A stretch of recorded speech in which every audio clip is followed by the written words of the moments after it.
Pay attention. All right. So, Okay. on your best behavior, gentlemen. Yes, yes, Dad. I don't do that. Should we be better talking than to you. usual behavior. I will boot Depends you who up it faster is. than anything. So we have the lovely, talented Miss Samantha joining us. What? And hi, Sam. Hey, Sam. What Hello up? there. We're quickly becoming the Brady Bunch here. We need two more people. And now her audio. Hi. Whoops. There you go. Can you hear us now? Shayna, I don't know if I've ever seen you like not with a hat on. Yeah. Just Glued The on. lack of beard doesn't help either. don't encourage Sean anything more. See, you need a hat. Yep. So this is me Velcro without a hat, pants. without a beard. So. I actually kind of like it. Don't encourage You him. look, So do I. I can turn off your audio and video very quickly, sir. you look younger, and like I like it. Yeah, do the truffle shuffle. No. Sam, thank you, and Sean. Bye. You already know. It's like, oh hell, goodbye. See ya. It wouldn't be a I said Sean it live stream if anyway. he didn't get at least 3 timeouts. Oh, I can do timeouts on YouTube as well. That's awesome. You could do timeouts. You do timeouts? This is being streamed to YouTube too, is it? Right? Yes. No? Okay. Yes. We're live. I don't think I have the link for that. No. I don't think so. Hold on. I'll send it to you on. I probably do. You probably sent it in like the big group invite thing. Did I? No. But hold on, I'll just tweet it to you. I have to go to the channel to find it. Hold on.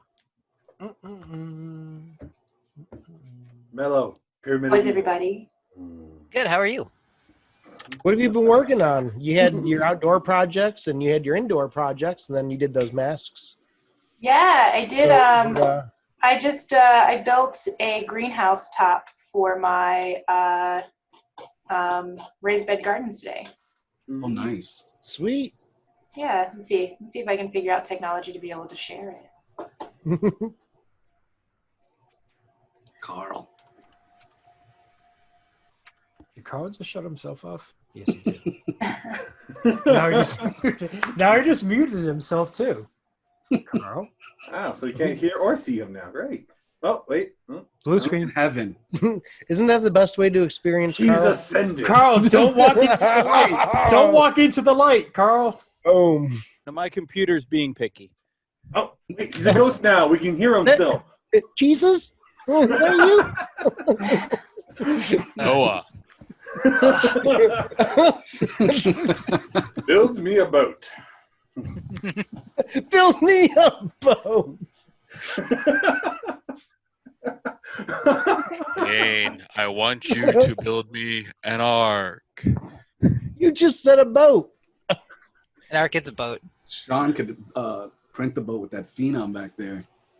If it worked. It worked. Oh, if it worked. Oh, it doesn't? Womp womp. No, the screen's all burnt out. I You send burned that to me. How long does I'll that take take it to was a burn brand. out? It was a brand new screen. I put it in. It was burnt out. I'm like, all right, cool.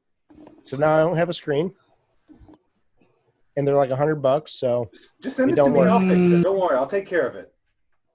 Don't trust a word Mike tells you. Trust me, I've never known him to fix a printer. He always breaks the printer. No. Thoroughly Part of the test learning experience. You R&D. just got put on blast. boom. Yep. boom. Why do you think I keep making improvements to the White Knight? I have no problems with it, but I have to keep improving it for him. Every You gotta week. mic-proof Okay, it. let's If it see was a here. good design, you wouldn't have to improve it. Oh. Oh, I'm logging off. Well, This that would thing's- imply I was perfect, Sean. Blasted. See ya. Don't listen to Sean. He breaks all his printers. It's fine. Why does everyone hate me? Okay, I break all mine too. I'm just kidding. I mean, if I was going to put Sean on They all blast, go out the like window. the Mandalorian rifle was. What was that, Carl? I said if I was going to put Sean on blast, which I would never do that, I would ask where my Mandalorian rifle is. What's the real name of it? Hey, I see my rifle in the background. Yay! We fondle it first, so I don't drop it. That's when makers hang out and do shots together. Put that Man. away. I don't have any This thing cool is props in my background. Massive. I mean, I could put on the Captain America helmet, but it didn't turn out very good. It All right, also way too gentlemen. tight. It's I'm very going to shiny. I'm going to step away for a bit. Squeeze it. The got lovely it. Miss Samantha Get some is butter. going to This was a continue mistake. being a host. Oh, nice. Sam's now in I can die a charge. happy Okay, man. I've guys. seen Mellow, James. behave. Hi, Shane. Mellow. Yes, baby. so Hi. I'm just gonna Ooh. wear this for the rest of the stream. you give Samantha a hard time, she can kick you out. She has the power. She's got the power. I give it She's got the Good power. name. Banhammer down. James, I just got to know, is there anybody else in the house that if we scream really loud, we'll hear when you pass out from the lack of circulation from how tight that helmet is? I mean, Kay's here, but I'm wearing a headset, so she's not gonna hear anything except for Oh, maybe no. me hit the floor. Yo, let me see the Oh, back of that helmet. does look Uncomfortable very is that? That's Oh, that's nice. pretty cool. That's really cool.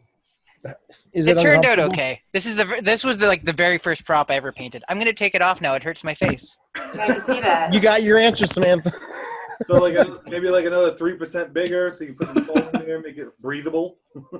You see, just putting on my like when I did Maleficent, I did the helmet out of like really thin 1/4-inch foam, and even that was uncomfortable. Like after about 6 hours, I was like, I would burn it if it wasn't my first helmet. Can't imagine having like a full plastic thing on. How all heavy day. was it? His or mine? Like the Maleficent one was just heavy, Oh, just yours. because of the huge horns. Were you like this? Um, Like, No, so I actually made the You're horns like Weebling? slightly smaller to scale, just so Okay. that I wouldn't. Because what I was really afraid of is that I would like run into people, or I would like hit doorways or like the elevator or whatever. I So wouldn't I either. made them a little smaller. Yeah. I But it can was just still see like you very approaching people like this. Like, she's charging. She's charging. Exactly. It also like covers your ears, which causes like it's like your like peripheral like hearing is all thrown off. It's 'cause your just like ears are muffled. Yeah. It's really disorienting to try and do that and walk in a straight line with a bunch of crowded people. Right. Plus, you're wearing like colored contacts, and like if you're a girl, you got Oh, false man, eyelashes yeah. on, and you're like Oh, 2 you had inches the of works makeup. on. Yeah, you're like I am so uncomfortable. Yeah, But the pictures look great. I wouldn't be able to do that. What? And the lashes? Yeah. So basically, you can't see. You just can't see. You can like there's a very tiny little dots of vision that you can see. Wow. That's why when you like see people in cosplay groups, they have like handlers, someone who's like dressed up like more comfortable, that then like escorts the people around who can't see. I've seen that. I've seen cosplayers like tippy-toeing around, like, and their person is just like, come on, Yeah. come on. Oh man, Joel has joined the chat, or he's been there lurking the whole time.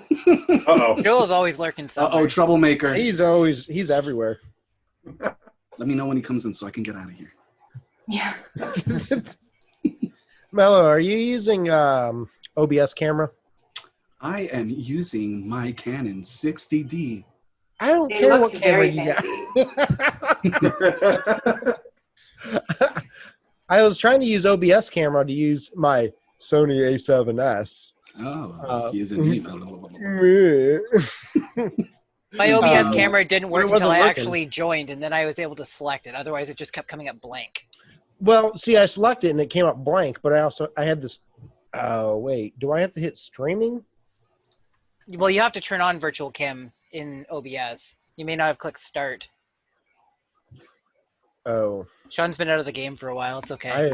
I've been out of the game for quite a while. Is Joel still lurking around there? He in the said one waiting message. pool? He hasn't said anything since. He's behind the bushes. It's okay. Shh. Get out of here, Joel. Jeez, they're gonna see you. Social distancing. Don't worry, there's a bush between us. Yeah. It is kind of sad. Like I'm used to seeing everybody at least like 2 to 3 times a year, either at Maker Faire or Earth or Murph, and like we're gonna go the whole year without phically seeing each other. It's I weird. know. I'm still hopeful Let's for. Let's but hope we Earth, make yeah. I'm hoping So- for Earth. It's a lot of hope. Well, yeah. Like didn't Oh my I god, think yeah. I think like DEF CON canceled, right? I think if DEF CON cancels, then like it's bad. Yep. Yeah. So I'm just gonna start knocking at people's doors. Joel says he's still here, but he's just listening, and then he apologized. It's very He's Canadian of him. He's Ah, so lurking. creepy now. Darn Canadians. Darn Canadians. Joel's not. Is Joel Canadian? I thought. No, he was I am. I was just. Okay. I was, yeah. Are we rounding up? Have we annexed Seattle into Canada? I guess we could. There's too much. We just gave it away. Just take Seattle, Detroit, New York. No, I like New York. Well, then we get rid of Mello. Melo's kind of Canadian. He likes bacon. Who doesn't like bacon? I know all about Canada. All We the don't boots. say a boot, He eh? even likes boots. Yeah, I like boots. Yeah, man. How hard is it actually to get like 3D printer stuff in Canada? Because I feel like I see a lot of stuff on Reddit and in the Facebook groups and on Twitter about people always being like, "Oh, if only I could get it in Canada." But like, is it really So like an specialized. extension of us? Well, specialized stuff is more difficult. Getting anything across the border, there's always some sort of like shock value for the shipping or the import fees. But like more generic stuff has been okay. Like anything you can order through AliExpress is also available on Amazon or whatever. But yeah, every time I want to get like decent quality filament and stuff like that, with the exception of a couple companies in Canada, it's always order from the States and then pay through the teeth. So Yeah. that's why I always stock up on basically everything and come back in debt whenever I go to Murph Earth. Earth. True reason why he brings a minivan to Murph. It's an SUV, okay? He Fills it stocks with up. tons of it. Sir, you bring any electronics back into Canada? Just some? plastic. Something. Do you have anything just to about declare, 200 sir? spools of filament. Do I you think know, go ahead. as I said, when flying, I have been carrying Arduino and Raspberry Pi projects with like wires and sensors and electronics and everything through security for the past 8 years, right, or 7 years, and I've never been stopped. I have never made it through airport security with a spool of filament without being stopped. Ever. Really? They Just always one see giant it. coil. Yeah, they always Yeah. see it, and they take it out, and they're like, "WTF is this?" And I'm like, "It's 3D printer filament," and they're like, "What?" Weird. And I'm like, you know, like, She's gonna print something on the plane. She's Better gonna watch take out. over. Well, watch out. You'll be Pikachu's everywhere. Just call it 3D ink. That's something people understand. yeah, that's probably what I should do. But like, yeah, consistently every single time, and then I just get, and then they call other TSA agents over, and they're like, "Have you seen this? Look at this. This is like this goes in 3D printers. Explain to this Oh, it person. works. Explain it to them." And I'm like, Yeah. "It's good. It's not like I run late to every flight. This is fine. I'll go ahead and explain how 3D printers work for the fourth time. Yep, sure, this is good." So I understand because I was going over to New York for a flight, and I had a 3D printed like 24-inch tall Pikachu. I'm like, I'm not gonna check it in. I'll just carry it with me. I go up to the line. I'm gonna take my backpack off. They're like, "Dude, is that 3D printed?" I'm like, "Yeah, it's 3D printed. Yeah, dude, come here." I'm like, "Let me take off my backpack." No, come here. So I walk through the metal detector. It goes off. They're like, "Dude, that's awesome." Call over like 20 other people. I'm like, "Oh, that's crazy. That's awesome. You can do it." And I'm like, "Okay, do I need to sign it? Do anything?" "No, you're good to go." I'm I just wanted to see it. I went right through the security line, not taking anything off. They didn't give a damn. I'm like, "Okay, cool. Don't mind me. I'm just going to go set this over here right now." Yeah. I think last year when I was going to Earth, I crossed the border, and I'm driving in, and there's like this long bridge area. I go across, and the guy's like, "Where are you going?" And I explain. He goes, "So you're driving 9 hours to go to something for 3D printing?" And I'm like, "Yep." And you can tell he's like about to become a hard ass about it. And all of a sudden my phone starts ringing, and he's like, "Are you getting a phone call right now?" I'm like, "Yep, it's my mom." And he starts laughing, and it's like, "Okay, have a good trip." Hands me my passport bag. And then the last time I was going through, I had the 6-foot arcade cabinet in the back, and the guy's like, "So what is all this?" I'm like, "It's a 3D printed arcade cabinet." And he's like, "What do you mean arcade cabinet?" I'm like, "You know, like Pac-Man, Donkey Kong, that type of stuff." And he's like, it plays all that? Where did you get that?" I'm like, "I designed it." And he's like, he starts asking questions, and then you hear somebody clear their throat behind him, and he's like, "Okay, have a good trip." And he was like, none of the questions had anything to do with me crossing the border. He was just interested, and then was told that he couldn't be. So. He was worried about those ROMs you were bringing over. Yep. Yeah, all that copyrighted software from 1982. You're screwing them out of a lot of money. I would buy them if they were available to purchase, but Right? If all these Same companies had like a little pack that's like, here's all the games we had up to like 2008 or something like that. There's like a set price and you can use them on anything. I'd gladly do that. Yep. Yeah, I don't like for licensing. I think because, for example, like Nintendo, when they did the Nintendo Classic, like they don't want to be able to license that out because they want to be able to have like a monopoly on that market. Oh, for sure. They want to be able to resell as many different copies of that game as possible. So, it's on Virtual Console, it's on the Classic, then it comes out on the whatever they're calling the Virtual Console on the Switch and all the other stuff. So Yeah. They're making money. I've bought the original version of Super Mario Brothers like 15 times at this point, and it's all in all its iterations. So Sean, you're did you add a saying green you're allowed to screen? have it. No, that's my camera. Yeah, that That's- looks sexy. Wow, that is. Look at that shot. Ooh. Whoa. Hello. Baby. Are you wearing a Hawaiian shirt? I sure am. You got the Magnum PI vibe Giggity. now. Got, where's my glasses? No. You need to say park my let me chopper. borrow your glasses real quick. Hold on, where are they? Here we go. Oh, Now you thanks, need to man. say park my chopper on the beach. I need to get something other than a potato for a webcam. Potato. That's a good quality A potato. potato with the lens in yeah, it. that's a good potato. That's, Oh, you gotta make it look like GLaDOS. GLaDOS potato. I currently have like 2 different lamps, but they're not the same temperature of light. So I've got like a warm yellow one going on over here and a bright daylight one going over here, just so that my camera can see me right now. This is professional quality stuff right here. I mean, the video is high quality for like the early 2000s. So I mean, Yeah, it's a built-in into an all-in-one computer that I got that I won my first month working at Micro Center. So that would have been like 8 years ago. Oh, there you go. Yeah. That's actually pretty good for a built-in one. The laptop I bought last year doesn't look that good when I'm using that webcam. And like just so everybody in the chat knows, it's like a solid like delay, like a very long delay actually. I feel like last time we streamed it was maybe like a 10-second delay, and this seems to be much longer for the YouTube chat. Here, let's find out. Everybody type 1 in chat. I'm going to start counting seconds.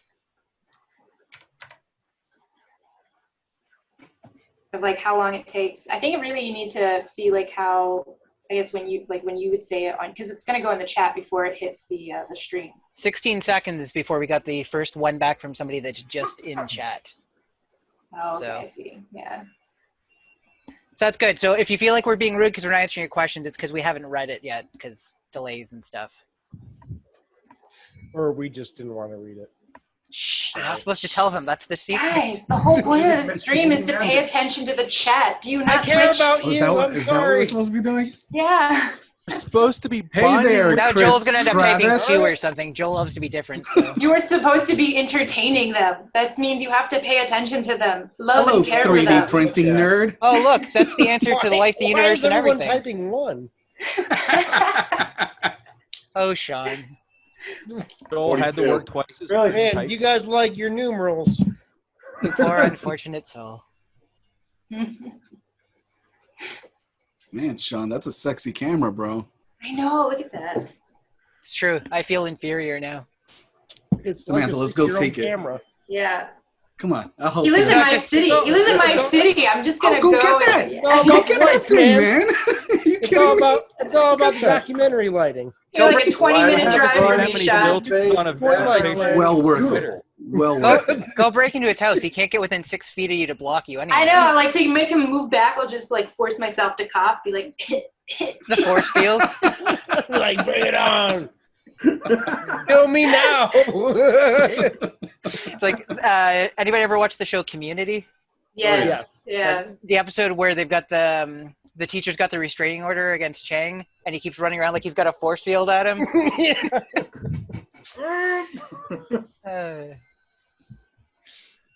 Get Yeah. ready. Camera taken.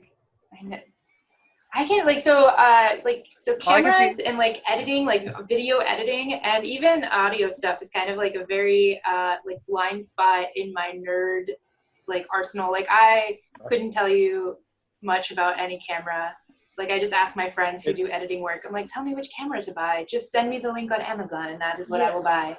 It's not really about the camera, though. I mean, Melo's probably got. How old's your camera? Old. Yeah. It's all. and it still looks good. I mean, it's all the focus, man. It's all this focus. Right. It's a Yeah, smexy that's face what I'm there. saying. That's what's And my bringing it all camera's in. super old, and it still looks good, and I can do whatever with it. And people want all this new stuff. It's They true. don't need TikTok has shown me that I can just use Oh. my phone camera to do high quality video. So maybe I'll just start Yeah, using you- the TikTok app to film stuff. Yeah. I mean, you can use your phone. You don't need a mirrorless camera or a DSLR or Says I the mean- guy sitting like he's in a studio right I now. know. Let me tell you the I story could of my just use your biography. iPhone and this, and he's there like, Dude, this camera's so old. That's what I'm saying. He's like ready to do his It's own got Netflix portrait mode on. documentary. Don't I look great? exactly. They call me the man. The Meerkat King. The meerkat. Now Sam has to sing the Carol Baskin song because TikTok. I No. don't know what you're talking about. What? No. The Carol Baskin song doesn't come up on TikTok for me as much. I think what are the songs that come up right now? I mean, like the one was like I'm bored in the house, bored. Oh, that's all the time. Yeah, my wife constantly like that. That's every night before we go to bed. She spends an hour watching them. It's a lot of TikToks. They're only And then what, what's 10 the- seconds each? Yeah, oh my gosh, I'm gonna make a fool of myself on live stream. But like, what's the one that's it's like somebody come get her. She's dancing like a, yeah. Yeah. And then also the one that everybody's doing the exercise to, where it's like I can keep up with the guys. I can. Yeah. Yeah. Yeah, so I like have no clue what's happening right Yo, I know same there's here. TikTok. Same Here's- here. So I'm like listening in. Okay, I'm gonna go on a little this is my my 1 minute TED talk about TikTok, right? So I think a lot of people originally thought of TikTok as kind of the lip syncing app, but like TikTok is incredibly technologically impressive because of the editing software that you can do completely in app, and it evolves so quickly. Like memes come up and go like within like a day or two. Like if you actually spend like the hour or two going through and liking the videos that you actually like and not liking stuff that like a lot of people don't, if you don't like lip syncing, don't like any of the lip syncing videos. And if you spend about an hour, the algorithm learns very quickly and it doesn't push ads at you. It like actively kind of discourages influencers, for example. So like it's really cool. And there's basically any topic. And I think a lot of people hate on it, but TikTok, everyone should at least look at TikTok because it's a lot of fun. That's my, It's the people say it's the evolution of Vines. It's not actually all that much like Vine. That's why I always said she's like it's not a direct replacement for it, but I think that's kind of where things went. Yeah, I mean, I feel like it's like Twitter, but like in video format, right? Because it's like these little snippets. But like I follow a lot of comedians on there, and they do really funny skits. And then a lot of the people who like also a lot of medical professionals. So I've learned a lot about medicine from like doctors doing like little 30-second like not tutorials, but like I guess like little info sound bites. But I don't see very many 3D printing stuff on TikTok. So someone out there, please rise up and make Joel. Tell David to make you a TikTok account and to start making TikTok content. If he's still out there. Joel's always out there. I guarantee he's still listening. Oh, what are you I playing gotta with? check TikTok out. Yes, What? okay, so just as like it comes with a What you're caveat, only talking do it about. when you have a lot of free time because you think because they're only 10 to 30 seconds long that you're not going to spend a lot of time on there and then suddenly 4 hours have gone by. Yeah, you're gonna get absorbed at least for the first week or two. Mm-hmm. Yeah. First week or two. Jeez. Yep. That's a long time. Mello, what have you Oh, been come doing? on. I've been TikToking. I To be don't know. fair- Good idea. What else do you have to do? To be fair, what else do you have to do right now? Oh wait, Joel said he's on it. Is it just 3D printing? I'm gonna definitely look up Joel on TikTok. I'm I gonna didn't follow you, Joel. I don't have my cell phone with me, so I can't do it. Oh wait, maybe I do. I've got this super sketchy Chinese phone that I'm pretty sure steals all my information. Does it start with the letter H? No, it's a company that kind of like started getting more popular after that other way. It's an Umi Digi. Mello, you're so bright. What happened to the Batcave? Alfred, turn on the lights. What happened? Mello finally came out of the What are you closet. doing? That's not funny. Whoa. Wow. That Came out of the happens when you're darkness. mellow. Yes, he only adopted the darkness. Yeah, I was gonna say he came out a long Born time in ago. darkness. I was born in it. I was born Does, in it. does everybody have a good Bane Off the light. impersonation? Because like everybody I've talked to is all of a sudden like, No. I broke you. No, How ev- have you come back? Everyone has a good Sigmund Freud impersonation, and they just cover their mouth. Also, no. Don't have that one either. No, Have you tried? Short Maybe you're answer is perfect that. at it and you don't even know. You're I don't probably the think best so. one in the world. Don't think so. Try it. No. Ooh, no. Oh, is that Tom Hardy I hear over there? This is like my second time ever being like in a video on the internet. Okay, let's like baby steps. Baby steps. Okay, before we go into trying to do really horrible impressions on the internet. All right. That's all the internet is. That and cat Is that videos. like the 4th or 5th stream? This is my. Yeah, maybe. Yeah, come back to me on the 5th stream and maybe Okay, I'll try to do okay. an impression. Locking Yes, it in. Brian. Yes, it is. Sorry, I was replying to somebody in chat. Writing down a note. Oh, Joel, so on TikTok, you really need, you need to do, memes. This is what I want to do on TikTok. I want to do memes of the struggle of 3D printing, of, how your printer will print beautifully for, 20 prints in a row, and then for no reason, you come back, and swallowed your, yeah. True life story today. I don't know what changed. I have 5 printers printing in my basement. All of them have been printing flawlessly. I come down, take the print off, start the next print, runs fine. It has to be temperature, humidity, because started up this morning, and 4 of the 5 have 0 bed adhesion. I come downstairs, and they're all just printing in air, and there's just filament all over the place. And I'm like, Wow. They started it up the same way as they always have, so it's got to be probably humidity. It's warm and kind of damp out today, so yeah. You're in struggles with 3D printing. Vancouver? I'm not in Vancouver. You're in Buffalo, New York? You're in Yes, I'm in Ontario. Buffalo, New York. You're in that's Canada. You're really bad at this, Sean. You're in Canada. I am in Canada. I don't know if I should tell him or just make this uncomfortable. Keep going. Keep guessing, Sean. Come on. Give him a 50-50 shot, left or right side. I know he's on the right side. The right side of what? Is this going to be a stab at Canada versus the U.S.? Right side of the border. Ah, So if the Earth was flat, right?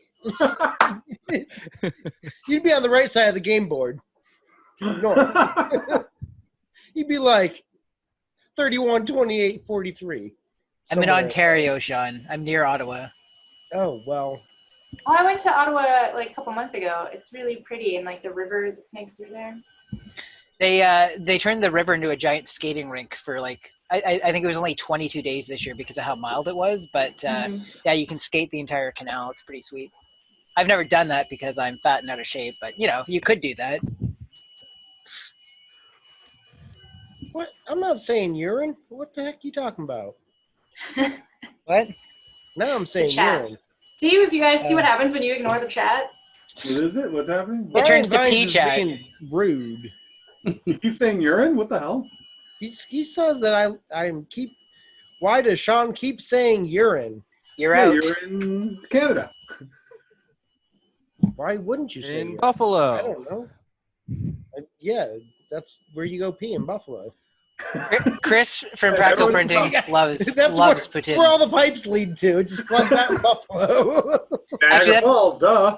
That's the key question. Sam, when you were here, did you have poutine? Poutine, you mean? Sure, why not? How did you say that? Putin? Poutine. Did you have some of our That's where it's like gravy over cheese curds and fries, right? Yes. Mm. Yeah. I did, yeah. Yeah, there you go. So And now I'm good. hungry. Yeah, Poutine is right? French for Jeez. kills your heart. Let it. Sounds amazing. I think there's a lot worse food out there that can kill your heart faster. Fried bread. What's wrong with fried bread?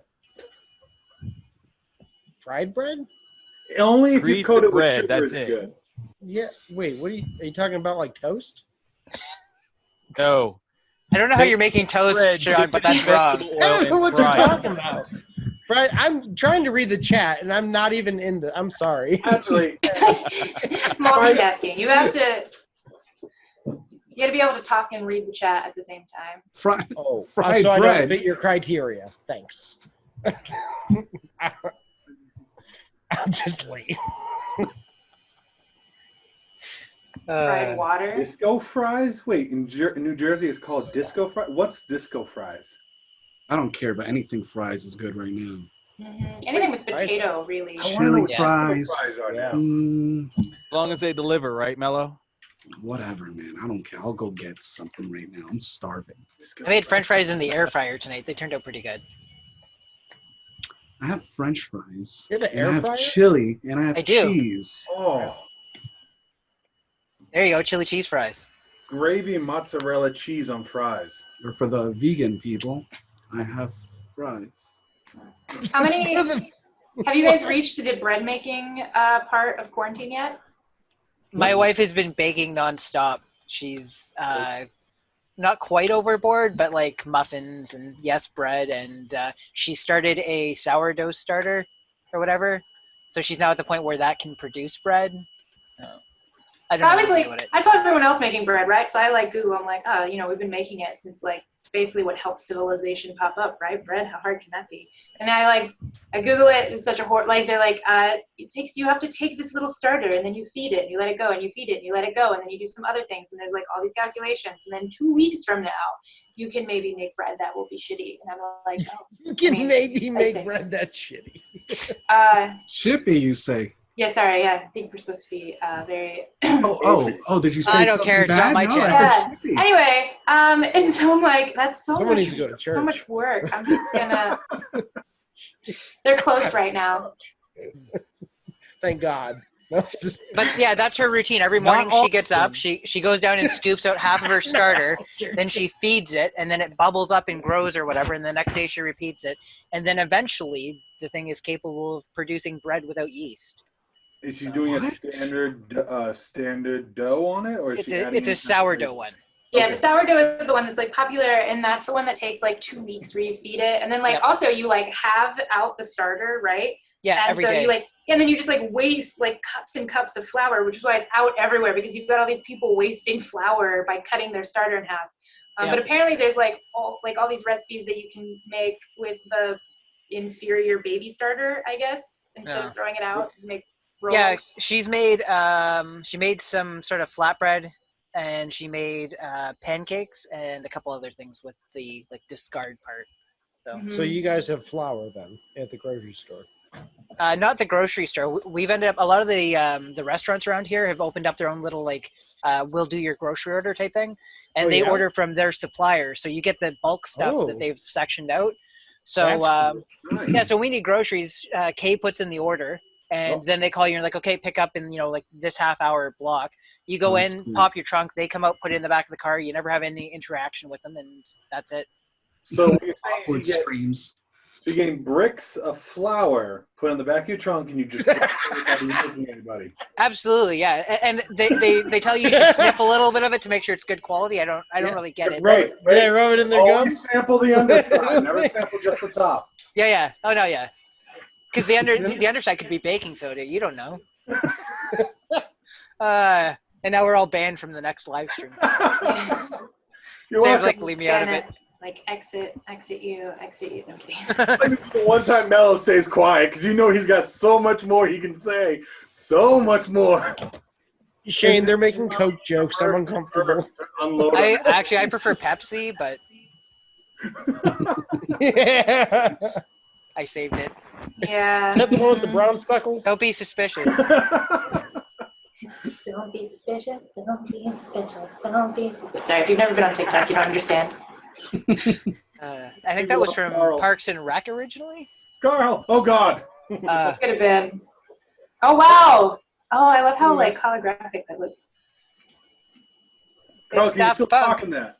Can we get like a close up of that? Closer. Closer. Oh, Closer. it's so pretty.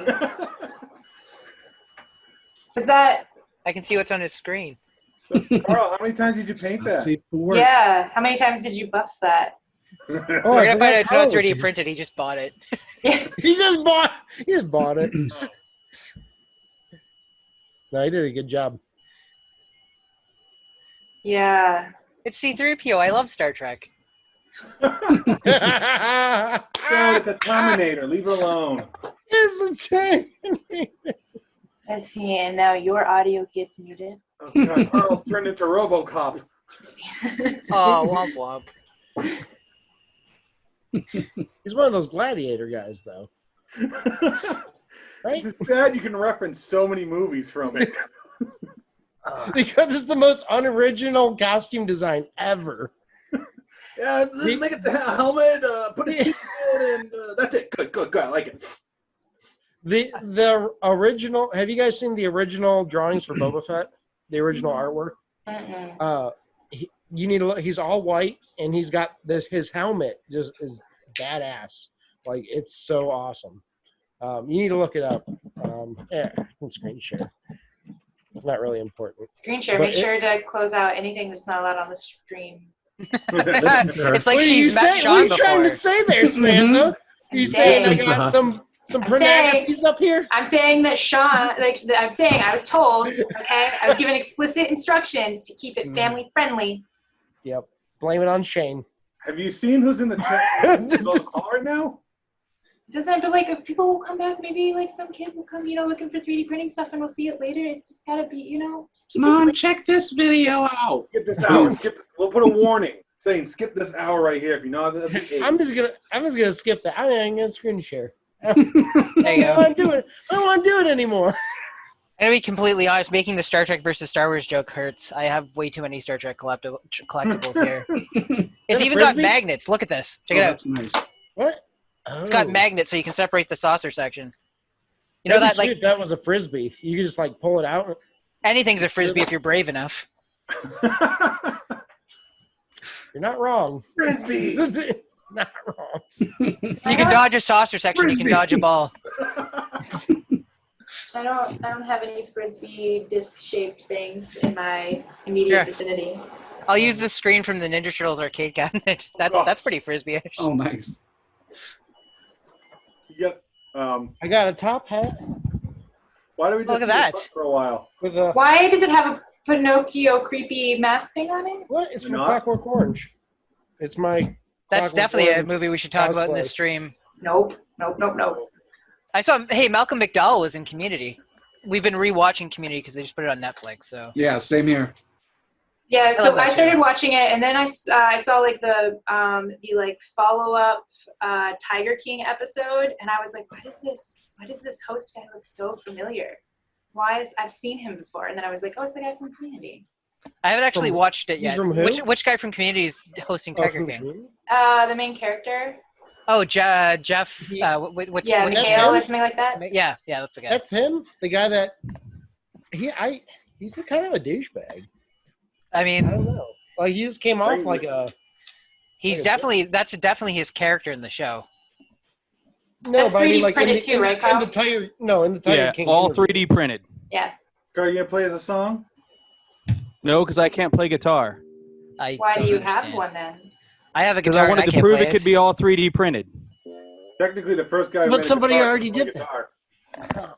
I haven't seen Nice. anybody print the neck on an electric guitar.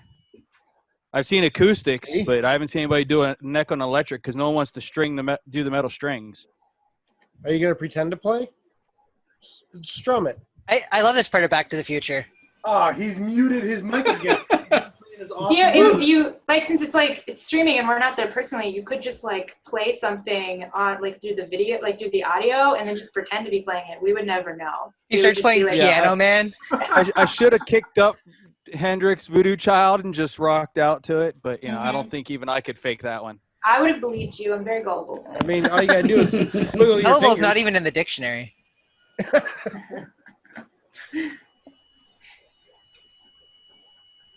This is a great time, like to like learn an instrument. I think about this often, and if I would have spent half the time I spent playing Guitar Hero, learning how to play a real guitar, I would be a much cooler person. I mean, you would have a cool skill. You'd have the cool Guitar Hero that you could actually plug in a real bass or a real guitar and play with the strings.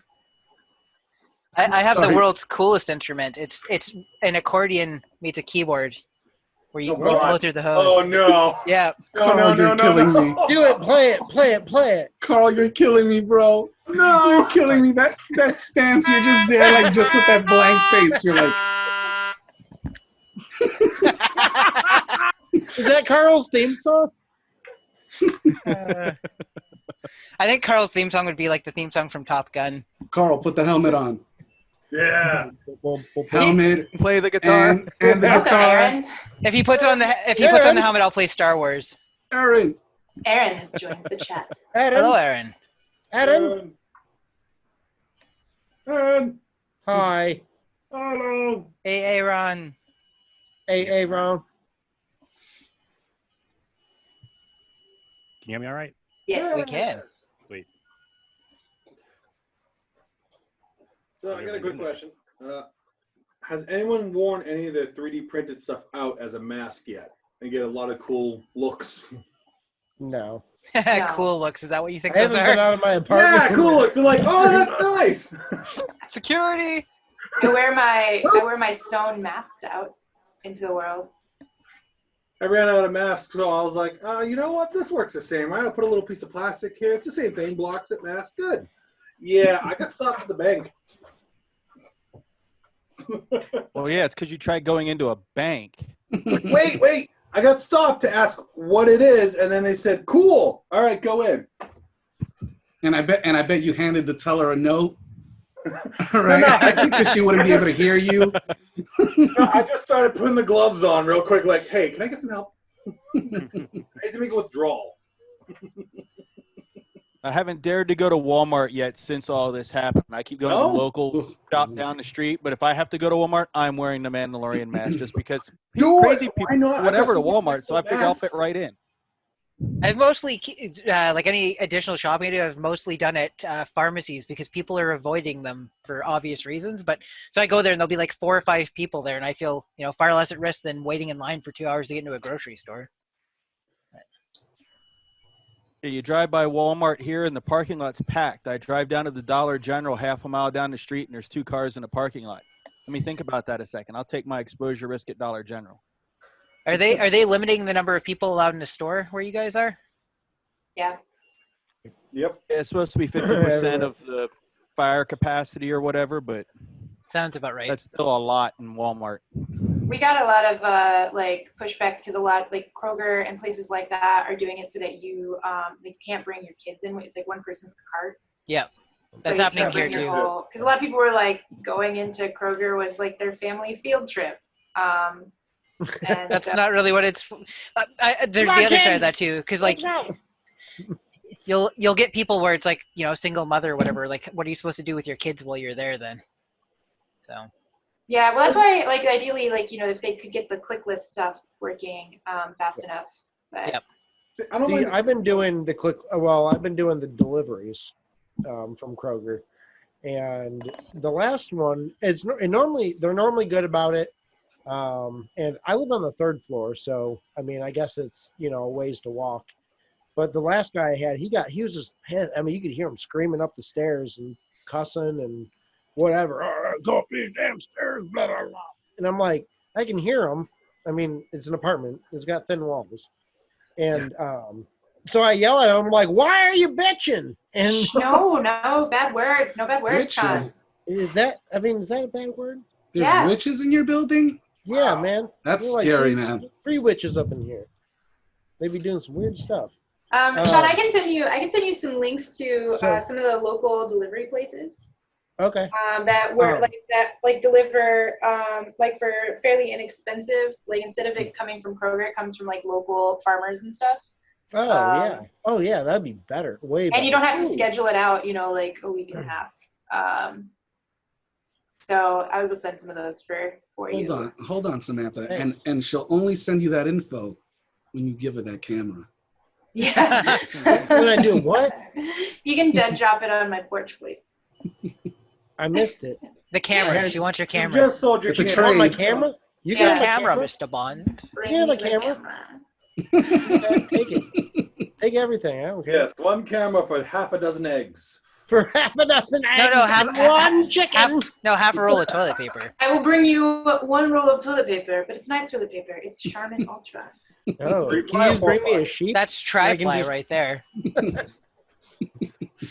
I think that's worth your fancy camera, honestly, think- in today's market.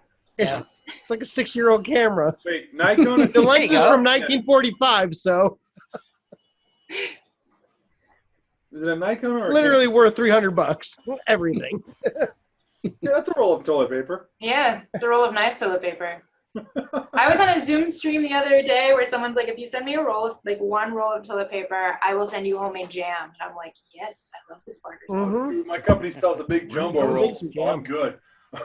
If you guys seen any of the clips come out where people are like not used to working from home or whatever, so like they'll pick up their laptop during a Zoom meeting or whatever and walk into the washroom not realizing like, oh, I have to turn off my camera. Mhm. There's so many bloopers that have popped up where people are like, no, like trying to turn off their streams. Or they turn off the camera, but they leave the audio on, and it's Oh, like, yeah. we can still hear you. We Yep. can, all of that business going on. Well, we now Yep. know what Mel's going to be watching for next week. Oh Yeah. man, yes I am. Yeah. There was one I saw. The girl picks up her laptop. She walks and like she's walking through the house, and you're seeing the tour or whatever. And then she puts the laptop down on the floor, and it's almost like it's on purpose because it's pointing right at the toilet. And so she sits down, and then like there was no audio, but you can tell they said like, "Hey, your thing's on." And she kicks her laptop, and it like spins towards the door and ends up pointing at the wall. It was very funny. I can't imagine being on like a call with anyone, coworkers or otherwise, and seeing that what is clearly about to happen and not saying anything. Like, Yeah. I would be screaming so loud. I would be calling their cell phone, being like, "Jennifer, you're on. Stop." Like that would be. It'd be funny if you did that and the person's like, "Yeah, I know, I know." I needed a support system. No. We're not here for moral support. No. Oh no. Yeah, I This thing see. stayed very highbrow.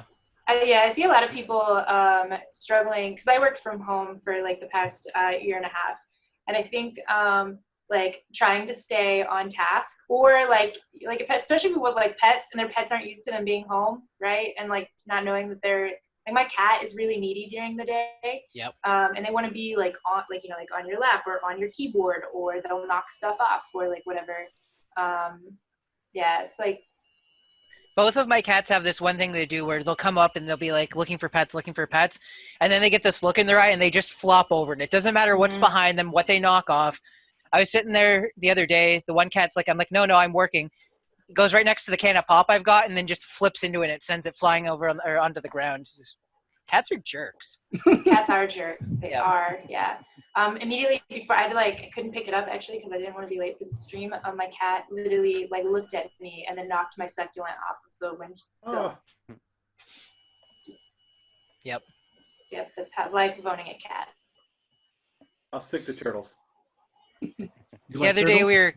we were cooking and I my like wife turtles. I like turtles. The other day we were cooking and my wife had opened the sliding door like this much and left the screen closed just to get some airflow. And I go over to get something off the table and I look and everything's just pushed open and the cats are in the backyard. They're not outdoor cats. We don't let them out at all. They're just hanging out back there. They want so badly to get outside and then they have no idea what to do once they get out there. They're sitting there staring for us, waiting for us to come and carry them back in. We're here. But you get this panic because you're like, how long have they been out there? Because they could have found their way out of the yard, But I have like so we have like two cats that were born, inside from a long line of house cats, and then we adopted an outdoor feral kitten that we call Dumpster Cat because he was born underneath a dumpster, and seeing kind of like evolution and survival of the fittest so clearly because like my two indoor cats, I didn't know they were dumb. I didn't know. Like I just thought they were like normal cats because they were the same intelligence of all my other indoor cats. And then the outdoor cat is so much smarter and more agile and faster than the derpy indoor cats. Like it takes the cats for like the indoor cats forever to figure out a cat toy. And like my outdoor cat like instantly is like he'll figure it out, get bored with it, and then like meow at you for something else, like for more stimulation. Like he is so much smarter than my very poor dumb indoor cats. We had a cat that we adopted that came from a spot where there's like 20 or 30 houses, or 20 or 30 cats. So same type of situation. And we always kept their food in this one cabinet. And the one day he walks over, looks at the cabinet, his dish is empty, looks at the cabinet, puts his paw underneath it like this, and then pulls it open and climbs into the cabinet and tears into the bag and starts eating. Oh yeah, And, mine does that. Yeah. So every once in a while, like middle of the night, you'll hear that cupboard opening slightly and then slamming shut because he can't get it quite past the point where it swings open. So does that make you proud of your cat or angry at your cat that it's so smart? I'm concerned that at some point he's going to realize he doesn't need us all that much, and then we're all going to be in danger. Has he figured out how to open the refrigerator door too to get to the treats? No, but I did post a picture because he knows where the treats are in the fridge, and every time I open the fridge, he jumps into it, and then you'll just look, and his tail and his back legs will be dangling out like this.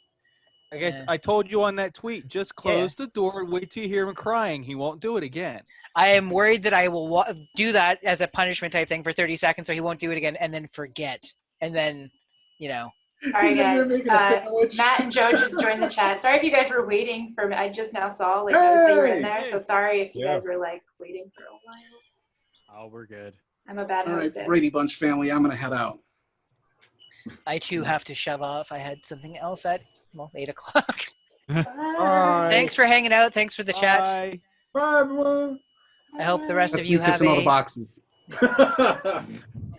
Hope everybody has a Cat. pleasant I'm quarantine. sorry, I didn't say. Stay Never safe. know. Take it You easy, as everybody. well. Everybody say happy birthday to Matt. Happy Happy birthday. birthday. Happy birthday, Matt. Yeah. Party begin. And it's like it's the meaning of life birthday. It is. Yay, sparkles. Not a party if there's not confetti. He's so festive. That's fantastic. Well, Shane, he was planning my birthday party. So Okay, so I think you guys are gonna do Makers on Tap. Yeah? Yeah. I think that's what the schedule. Do you guys want to introduce yourself to the lovely people down in the chat? Carl. I'm Joe of Makers on Tap. And I am Aaron of Makers on Tap. and I am Matt Stultz of Matt Stultz. And Prusa and X-Make and stuff like that. I was gonna say Matt Stultz of Matt Stultz is my favorite Matt Stultz. Aaron prefers me on Discord. Yes, Discord Matt Stultz is preferable. Oh, he is. Is that a different Matt Stultz? I'm less polite on Discord. That's the heckle Matt. And we are missing one more guy. I don't know where he's at. That was a cute noise. That was a cute noise. What was that? Someone plugged in something. Sounds like the music that they play in Greece before they do the little announcements on the PA system. Hi, River City Labs. Welcome, River City Labs.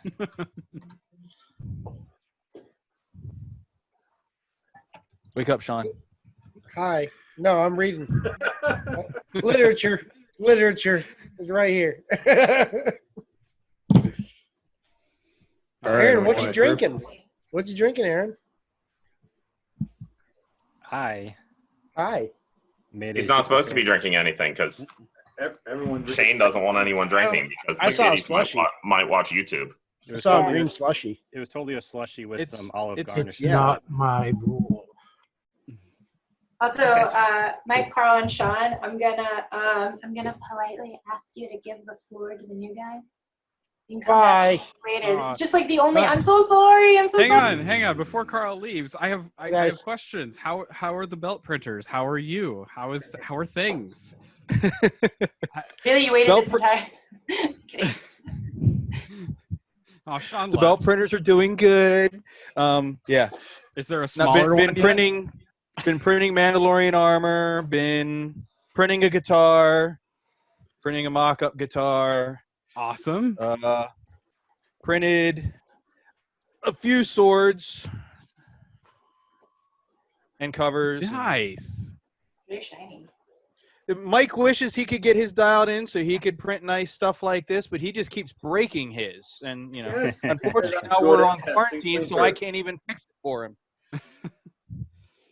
Well, The that's goal no was fun. actually for Mike to bring his printer to Murph and give it back to me so I could do some upgrades to it and get it to where he could use it. And then, well, we saw what happened to that. So Yeah. The Yeah. whole world said no. Yeah. we keep debating whether we could manage to sneak across enough state lines and just show up at like a Piggly Wiggly parking lot or something and park like 100 feet away and do the whole flashlights across the parking lot, drop the stuff in the middle of like an empty stall, and he drives away and I drive up and load it up and us not get arrested. Yeah. As long as you don't go to like, what is it, Georgia and Florida and Kentucky that have like the state lines locked down, you're probably all right. Things were good. The only bad thing is I don't know an easy way to get to Mike without going through New York City, and I'm not going anywhere near New York City. All right, No, I'll it's go just to New suicide. York City. I'll meet you right at the border. Okay, so just like a little, so I guess maybe if you guys, so I think you introduced yours, well, everyone except River City Labs still needs to introduce themselves. And then also, if you want to drop your like Twitter tag, hashtag, yeah, like into your handle into the YouTube chat, so that way people can follow you easily. You guys are such amateurs that you're not doing that already, Joe. I changed my Twitter name recently to something sane after Matt yelled at me. And Mine's directly in the screen. Non-Discord Matt. Or I don't- Discord Matt reached out over actual means. I don't actually remember what my name is. Yours is Joe Spanier Makes. There it is. Thanks, Chris. You know, because I That one's hard to remember. Right. Well, there were so many iterations, and I couldn't remember if I ended up putting punctuation in it or something. By the way, am I coming through okay? I am actually trying this RTX nonsense. Really? You sound great. Yeah. You sound great. Really? Okay. Yeah. Did you get it working? I have it. So I have it working, and then on top of that, the basement flooded. So I have a dehumidifier that's running right next to me. So if you can't hear that, this actually may be a cool thing. Neato. Yeah, I have basically decided, since it looks like this whole thing's going to persist, that I need to up my audio game.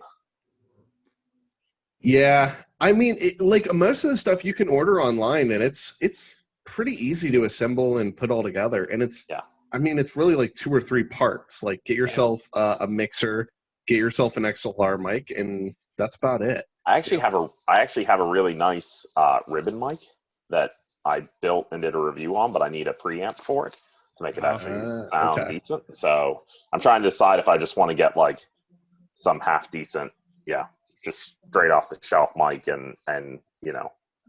I have lots of recommendations. I'm sure you do. We went through lots of audio equipment before we figured out what worked well, and turned out the cheaper option was a much better option. So all right, well, I was going to say, well, we can discuss it later, but why not discuss it now for everybody else who's dealing with Zoom and everything else and doesn't want to sound like Ray on our call last night. Oh God. So yeah, if you want a really decent XLR based mic setup, so you can have the sweet sultry tones of Makers on Tap like we do. You need a pop filter though, my good friend. This has a built-in pop filter. You are popping all over the place. Am I? Yeah. Uh-oh. Well, I can fix that. Break out the pantyhose. No. Dead cat. Pop filter on my other mic stand. Yes, you too, for only $19.95, can have a cheap pop filter.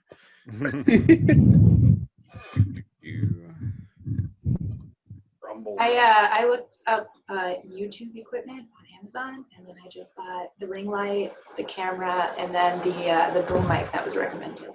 Yeah. I mean, not just one. For the most part, like, you just start anywhere. Like, as long as you get like better than your webcam's audio, you're probably going to be a little bit better than most. Yep. Yeah, blue mics are great.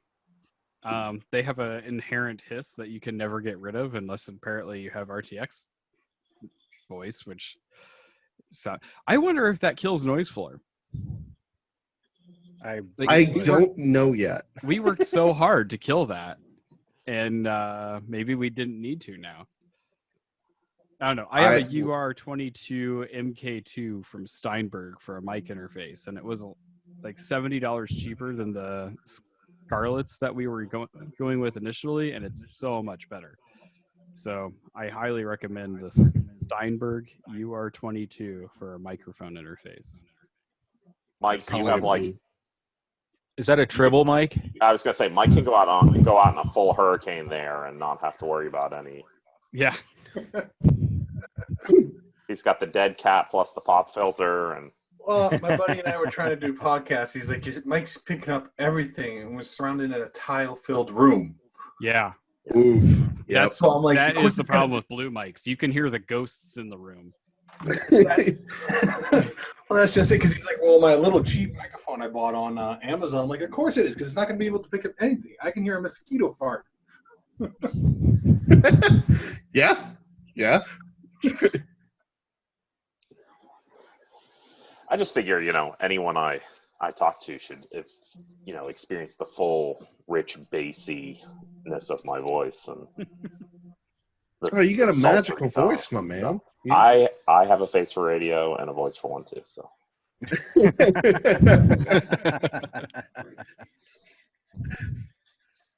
Repcord says put an auto tuner on. I'd love that. That'd be great. Everyone knocks auto tune, but at the same time, like, it's just another tool in the tool belt, right? Well, it all depends on if it's overdone, right? Right. And so, I mean, auto tune for like something that's supposed to sound auto tuned is great, but like when all your pop stars can't actually sing anymore because they just auto tune everything, and it doesn't matter if you have any talent, that's when auto tune becomes a problem, right? Did any ska people ever use auto tune?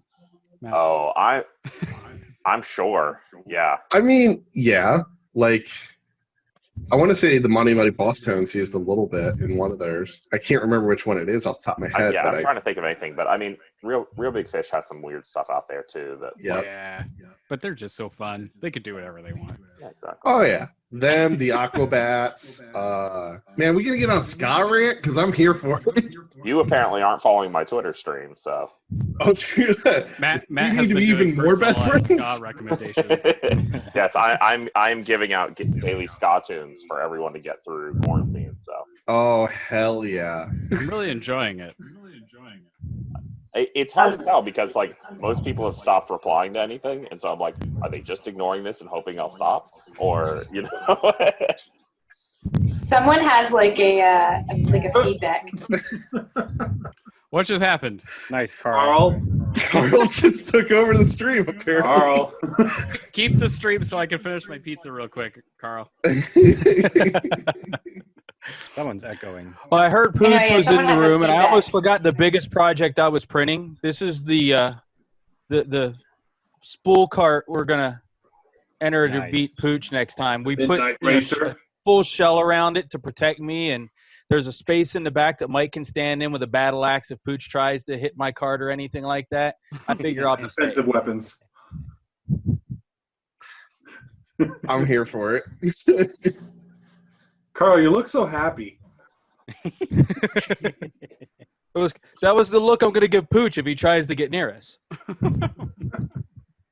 I'm thinking I might actually wear the whole like Mandalorian costume, so I got armor too, just in case, I'll go more with a Mad Max look then.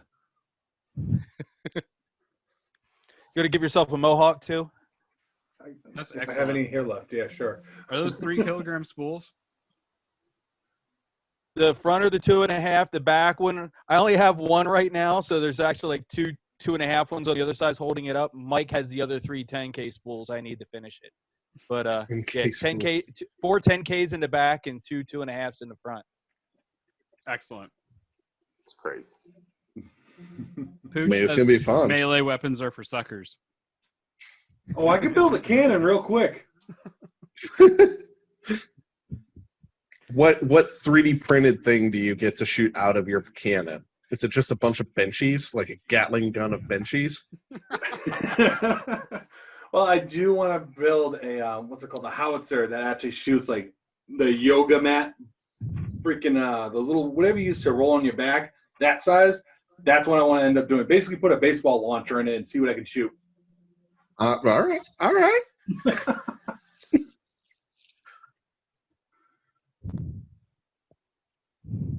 Couldn't have done it for 30 more seconds, huh? One more bite. Quickly! Dude, I got mine on the way, so I don't know what to tell you. It's going to be a point in the middle of this where I'm finally getting dinner. Timing, people, timing. You know, when you have figured tiny you had people, enough time to be done by then. it happens. So Joe didn't know. I can't see everybody else except on like the 16-second delay on the screen. For whatever reason, I can't get the group view on my computer. I don't know why, but oh, weird. Sounds like a user. Why? Because I'm running it in the browser instead of downloading the app. Yeah, It doesn't have a little thing that says gallery or speaker view. Literally, all I have is the full screen 4 arrows. That's Weird. it.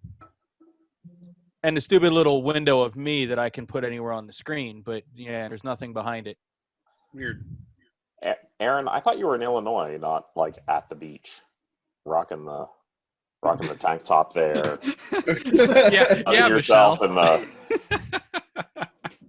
It's actually a. Oh.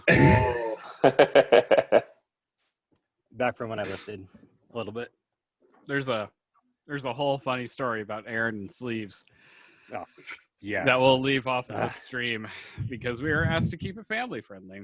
That's a Discord conversation. That's a Discord conversation. I was going to say that's what Makers on Tap is for.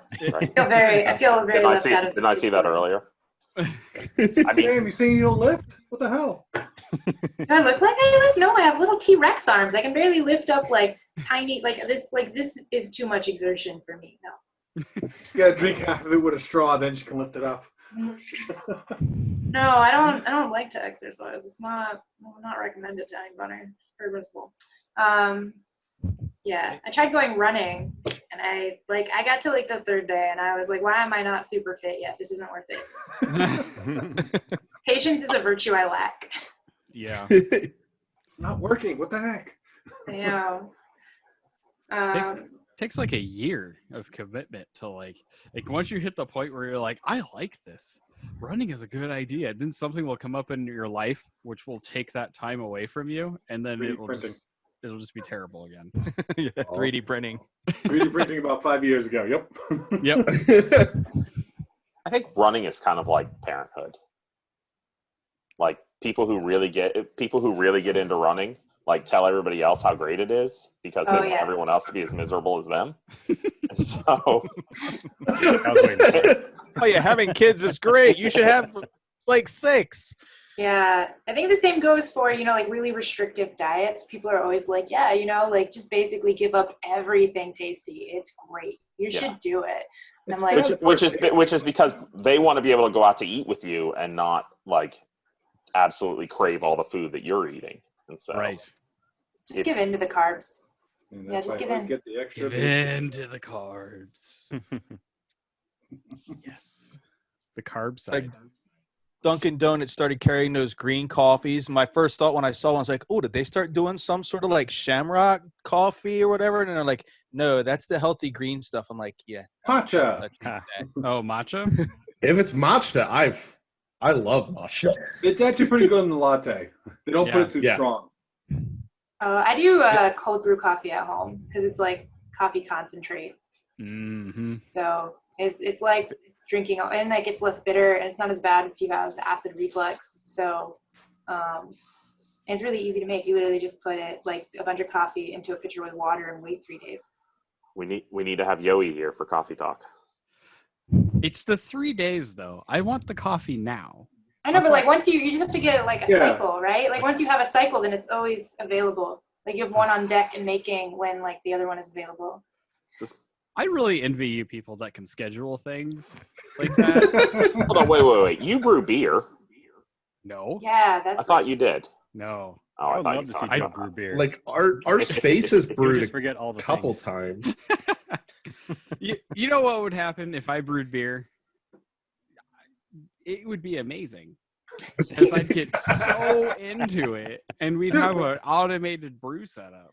What better time right now than to start brewing some mead or something? Oh, I know. Dude, a cider only takes like 8 weeks. Yeah. Like We could have had corn cider by now, but we don't because you corn didn't cider. do it. I'm here for it. I'm here for it. No, I have never brewed. We have participated in brew days at our local brewery, and those are super fun. If you have a local microbrewery that you frequent, I highly recommend trying to get to know the brewer and trying to get in for like a day to make beer with them because it's super fun. But I can't wrap my head around a long-term project like that right now. I can't finish anything. I just forget that it was brewing and it would explode. Don't you have like some crazy huge prints that take you like weeks to finish printing and putting together and finishing and painting? Not me. Joe paint a print? Have you ever painted a print? I have. I've actually been painting prints this week, but I've just been priming them for my children to print. Okay. I think when it comes to the prints, Carl and I share a little bit of that pain. Yeah. I mean, I don't paint anything unless it's for cosplay. That's why I always buy the pretty glitter filaments from Protopasta because I'm not painting anything. See, what kind of cosplay do you do? Not anything good. Your Maleficent was awesome. No. That's not true. I don't even know what you do. That's not true. She went to Dragon Con last year and absolutely killed it. Did you compete? Oh, I remember pictures of those. No, I did not Those were compete. so cool. It was actually my first time doing a cosplay because Amy Double D and Steph Sharp definitely they're like, you must dress up with us, and we're doing cosplay. And so they reminded me about a week before Dragon Con. They're like, Sam, how's your cosplay coming? And I was like, it's gonna be amazing. I'm basically almost finished, and I'm like googling does Joanne Fabrics have foam? Ordering from ordering filament from Matter Hackers. I'm hitting up Dave.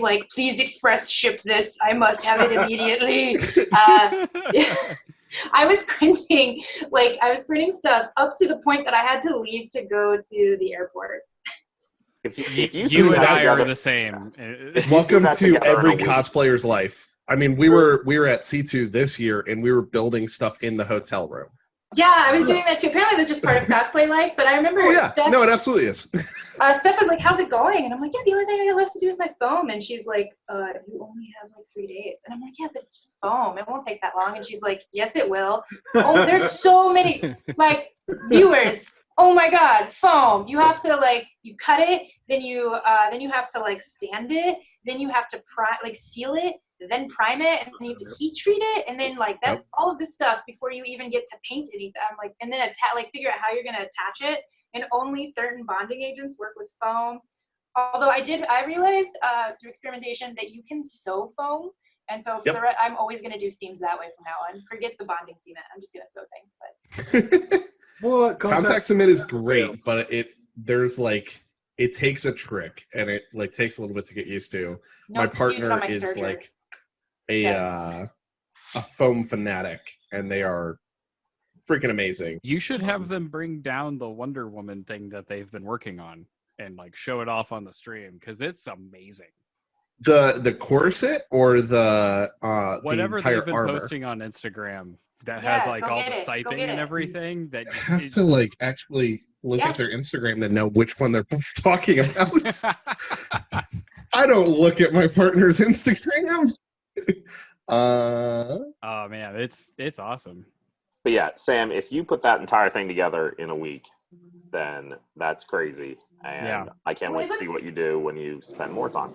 It looks good in pictures, right? Because that's far. Here, I'll get the piece and I'll show you. That's what matters. What's wrong with it. That's what matters. I will be right back. I see which one you're talking about.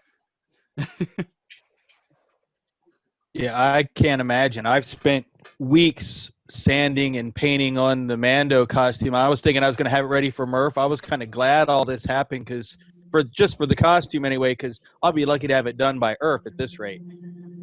That's how it goes, man. I was supposed to have an IDEX printer ready for Earth. I'm ordering parts right now for it. Gee. But, whatever. I did like I've never cosplayed before, so I learned how to do everything. So I watched a lot of YouTube, but like most of my 3D printed stuff were just like accessories, because like this is foam and you can see that it's like painted really badly, like really fast.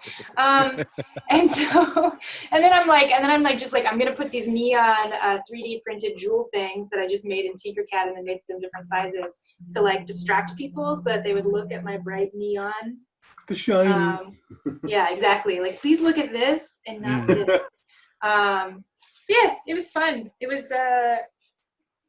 I'll probably cosplay again, although like maybe not more than once a year, because like wearing the cosplay is pretty miserable. Yeah. C2 was my first cosplay, like Comic-Con kind of convention this year. And walking around is just like, there's so many things I want to make now. Like, I've always wanted to do a few things, and now I want to do them so much more after seeing all the incredible things that people built. And it's like, I know I can, but I can't focus on anything for more than a day. So I don't know. Right. Oh man, So it's this the is Wonder Woman their thing? core set. So This cool. is 100% out of foam. It's incredible. Wow. Yeah, it's amazing. Jeez. So yeah, they were doing weathering work on it today, and so they were getting a lot of the like high detail stuff in there. Oh, it's even got the scar marks and everything. Beautiful. Yeah. Oh yeah. Yeah. So when I was at Dragon Con, I got to meet the guy who like some VP of something at Joann Fabrics, and Drunk Me was like, "Oh my God, you must carry 3D printers in Joann's." And he's like, "Okay, why?" And I'm like, "Because like they're crafting, right? Like they're craft. Like if you can run a sewing machine, you can run a 3D printer. They're like just as complicated as each other." And I'm like going on and on and on about why you should carry a 3D printer. And he's like, "Do you like work for a 3D printer company or something? Like, are you trying to sell me a printer?" And I'm like, "No, I just love it that much that I just want them to be at my local Joann Fabrics, please. Pretty please." Now they sell the Sculpty or something, don't they? Yeah. They sell the Sculpty and the Polaroid. And there's a Kodak printer that they sell too.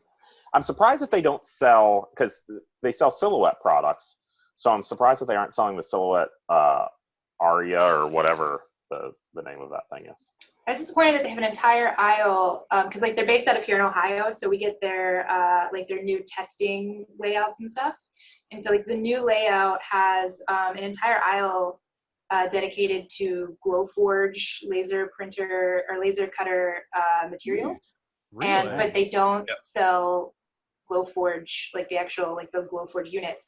They do have a Glowforge in-house that you can, like they're in like the classroom area that you can rent time on, and they'll like show you how to use it. So they basically have these like little crafty maker spaces inside the Joann Fabrics stores, which I thought was really cool. Yeah. But I was like, not that I'm gonna, drop $5,000 on a Glowforge, but it would be nice to know that I could, if I wanted to, just go pick it up. I mean, that's the Pro. The regular one's cheaper. Mm-hmm. I couldn't imagine the like Joann Fabrics people trying to deal with support on that though. Like, do you imagine the angry Karens that are like, "I bought this thing for $5,000 and it doesn't do things and I can't figure it out," and the Joann Fabrics people being like, I don't know.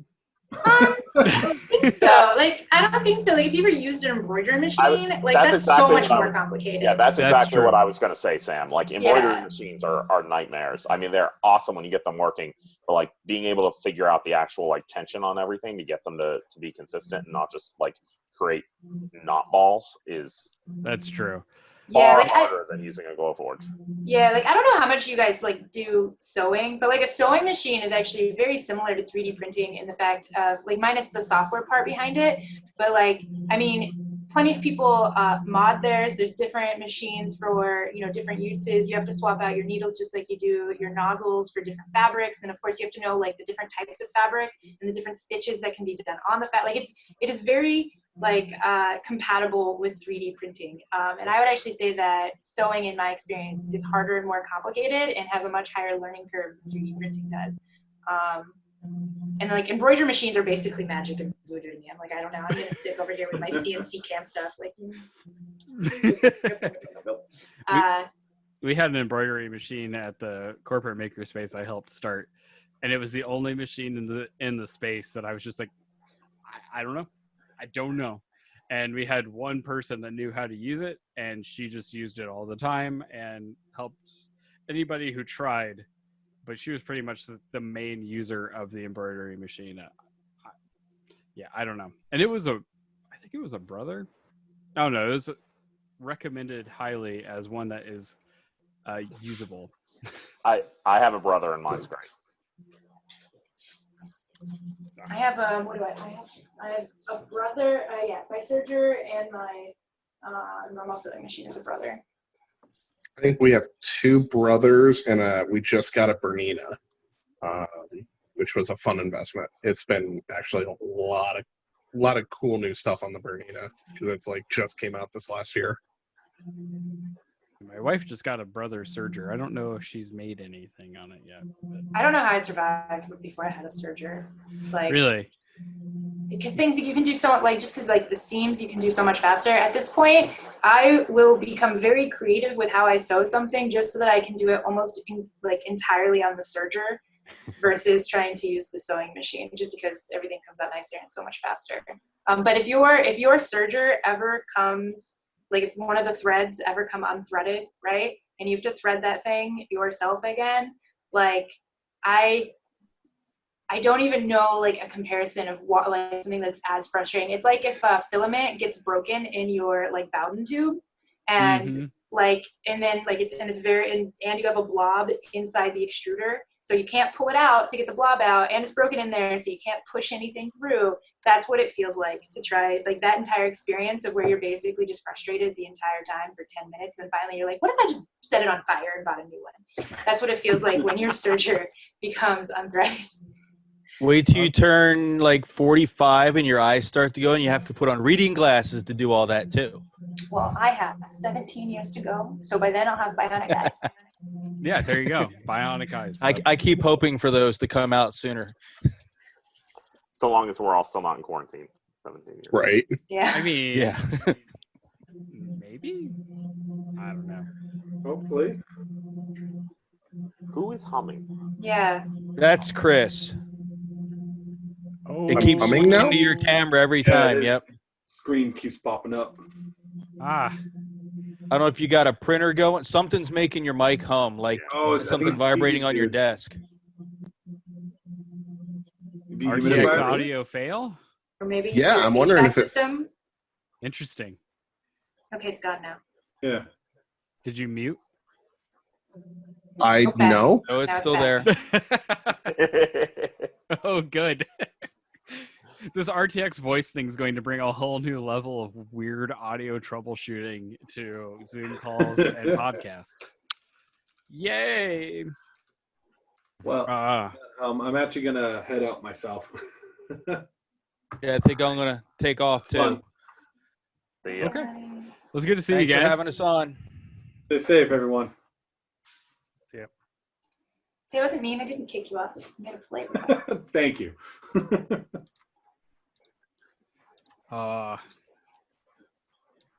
So Matt, what have you been making during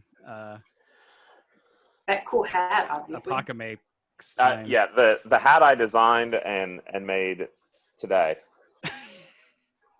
Because I was like, I need a party hat, and you do need a party hat. Yeah. That background is insane. It's really freaking out. It's trying to track you and keep up with the confetti. Yeah. I made the background. I downloaded the background, but the background was too high res for Zoom to take it, so I had to toss it into DaVinci and downsize it to to get it to actually work on Zoom. Isn't DaVinci nice? Yeah. For a free video editor? Yeah, Holy for a crap. free video editor, it's just like, why? Yeah. Yeah, why like hassle around with a bunch of other expensive things, for 99. You have so much milkshake in your mustache, Chris. I was just gonna say that looks. Stay behind that pop filter, buddy. I'm just gonna Wilson it the whole time now. Just gonna howdy ho, neighborino. Yeah, I mean, for me, basically the entire time it's been the same as just about everyone else. It's face shields, PP.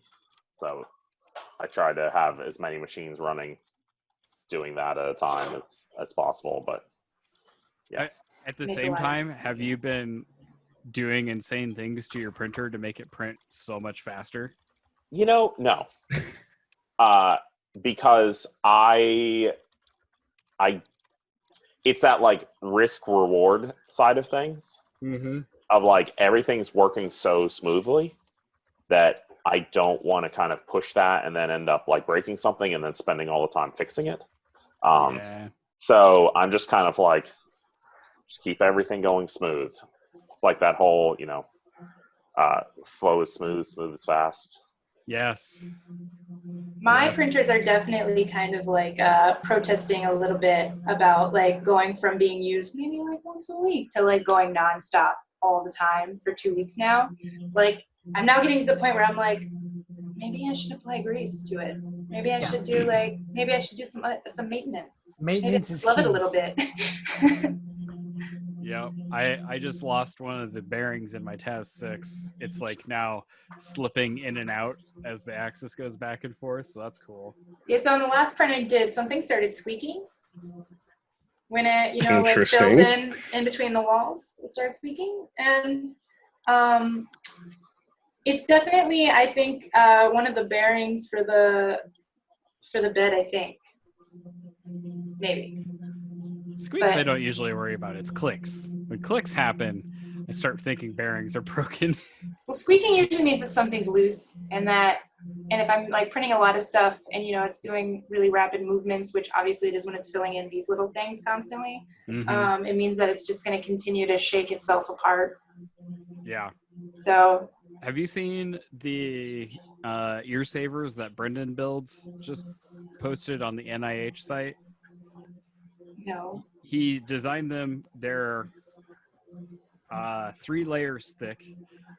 He put up print parameters, but they're 3 layers thick and can be done in all perimeters. And on the not an ender that he had at IRF, he's printing them 1 every 4 minutes. Nice. Wow. Which is just silly. On my actual ender, I can print them 1 every 9 minutes. So I have Bill Young from ShopBot, at 3D printing is, everyone loves 3D printing, of course, but Bill Young from ShopBot just did a design where, he's just tossing in entire sheets of plastic into a 4x8 and has the ShopBot milling them out, and he's popping one out every like 20 seconds. And so yeah. Good for him. Ohio is actually doing fairly well in terms of PPE. Mostly, we have Battelle, who's recycling a whole bunch of stuff. And then also Ohio Manufacturing Coalition or whatever, they used the STLs that are incredibly similar to the PUSA STL to start injection molding face shields. So at this point, we've got masks pretty much under control. We've got face shields pretty much under control. Now we just have to find gloves and then reagent for the tests. Yeah, we're getting told gloves and gowns are the gap right now in our area, which I'm actually really excited about because, like, if that gap's being closed on the PPE front for the 3D printing things, like, we can focus our energy on other problems. Yeah. And well, and I keep having the conversation. Did we have it last night? I don't know. Maybe not. Everything's blurring together now. This 4 straight nights of live streams for me. But I keep saying, like, yes, we are starting to see the injection molded face masks kind of, pick up. That's gonna start making it so we don't need to be printing face shields anymore. Hopefully. But what are the other things? And one of the things I keep saying is like, let's not just think about the designs that are necessarily entirely medical, but what are the things that make it easier for everyone to just stay home? What are all those kind of things that we could use to not have to go to the store? I made a party hat, so I didn't have to go to the store to get a party hat. That may be silly, but there's all kinds of things like that. My suggestion, I think, last night or a couple nights ago was like, clothes hangers, right? You order something new off of Amazon and you realize you're out of clothes hangers. We could print a clothes hanger. It might have to come in a couple pieces and you do an assembly or something, but that's something you could totally do. So like, what are the little everyday things that you find yourself saying, oh, I need to go to Walmart or I need to go to Target and get, but instead, we could stay home and do those things. And it makes you less kind of in that need of, I need to leave the bubble of security. Yeah. It's not as exciting as like, oh, I'm helping doctors with face shields, but the more people that stay home and don't get sick, the less the doctors have to do in the end anyways, right? So you want to really help the doctors get people not to leave their houses. I wish I could print more alcohol because I ran out this week. Well, see, we were talking about brewing, so. I know. I went through 3.5 liters of Hennessy so far in quarantine. What state do you live in? I'm starting to experiment with other drinks. Illinois. Just to shake it up.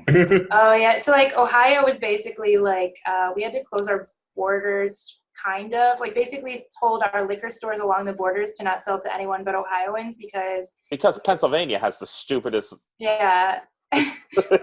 And we have liquor stores as, like, an essential business. So... Also, we just made it so that restaurants can deliver alcoholic beverages. So, like, you can get a margarita delivered. And, like, the idea was to be, because, like, most restaurants across the country make money from drinks. And so they're like, okay, so you can go ahead and sell your alcoholic beverages.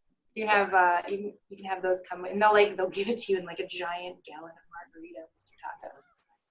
That's the best. Yeah, can I order a gallon of margarita and a gallon of Long Island iced tea, please? Yeah, a gallon of Long Island iced tea. I was gonna say, Aaron, do you not have Drizzly where you are? Or I would think that Illinois would be. What is Drizzly? Yeah, we're pretty behind the times here in Central Illinois. We really are. I don't know like how rural or how like. We just got Uber Eats this year. Oh, then you probably don't have Drizzly yet. Drizzly is Uber for booze. See, we just got Postmates, so you can start doing that. But anything besides Postmate, like Drizzly, like because I've been able to use that when I'm out in LA and up in Chicago. But it's like, yeah, no, Peoria doesn't have that. Like, Chris is very, very with the times because he travels. Well, we'll see for how long. Yeah. When I was going around and doing, meetups, Prusa meetups around, I was like, oh, I'll start using Drizzly, and I can just, if I'm in a town where Drizzly will be supported, I can just get booze delivered straight to the makerspace where I'm hosting the event or, whatever. And I could never get Drizzly to actually work. But if you would have ever come to Peoria, you would have never had that problem because we had a brewery right next door. But you didn't. No. So. Yet. I mean, there's post-plague fun times. So. There is yet. Yeah. Yep. Lots of places I haven't gone yet. Are you guys starting any projects right now? Like, do you have anything that you're like, I've got this time, and I haven't started it yet, but I could because I have this time. Well, we keep having the discussion, and you and I have had the discussion even earlier today about like getting a group of people together to do some kind of weird little, printer build and things like that. And so I'm going to look at probably tonight or tomorrow the link I was telling you about and see how feasible that would be. So, that link made me think that we should just go back to that one that I can't remember the name of it, but the one that it on the Rep Wiki that was just like, just don't do this because it's a death march, and I was instantly like, yeah, I want to build that one. Yeah. Has death in the description. We have to build that. And then Matt sends me this link today, and I look at the bottom, and it like expressly says in the wiki or in the README on the GitHub, do not build this. This isn't right. And Matt and I are both like, maybe we should build this directly from these STLs and instructions. Well, see how it goes. I have the most updated like Fusion 360 stuff, and so it might be a little better. That doesn't make me feel much better. Yeah. The only thing that makes me feel better is the source. Like where it's coming from makes me feel like it might be okay. Right. But at the same time, I don't know. But I am excited about it. I'm excited about a lot of things, though. Yeah. There's all kinds of things I want to work on. What else? Anyone else? Sam? Are you So excited? like, I'm half tempted to run and grab the fabric to show you because like, so I want to build a canvas tool bag, and I found this waxed canvas that has glitter in it. Really? Yeah, I'm gonna disappear. I'm gonna go grab it just so I can show you because I'm so excited, and it's like the most obnoxiously girly thing I've ever seen in my life. This makes me think of a sort of cosplay project that I've always had in the back of my head that I haven't done because I've never had the time. And Chris, I've talked to you about it, but the tool bandolier. Yeah. I totally have time right now.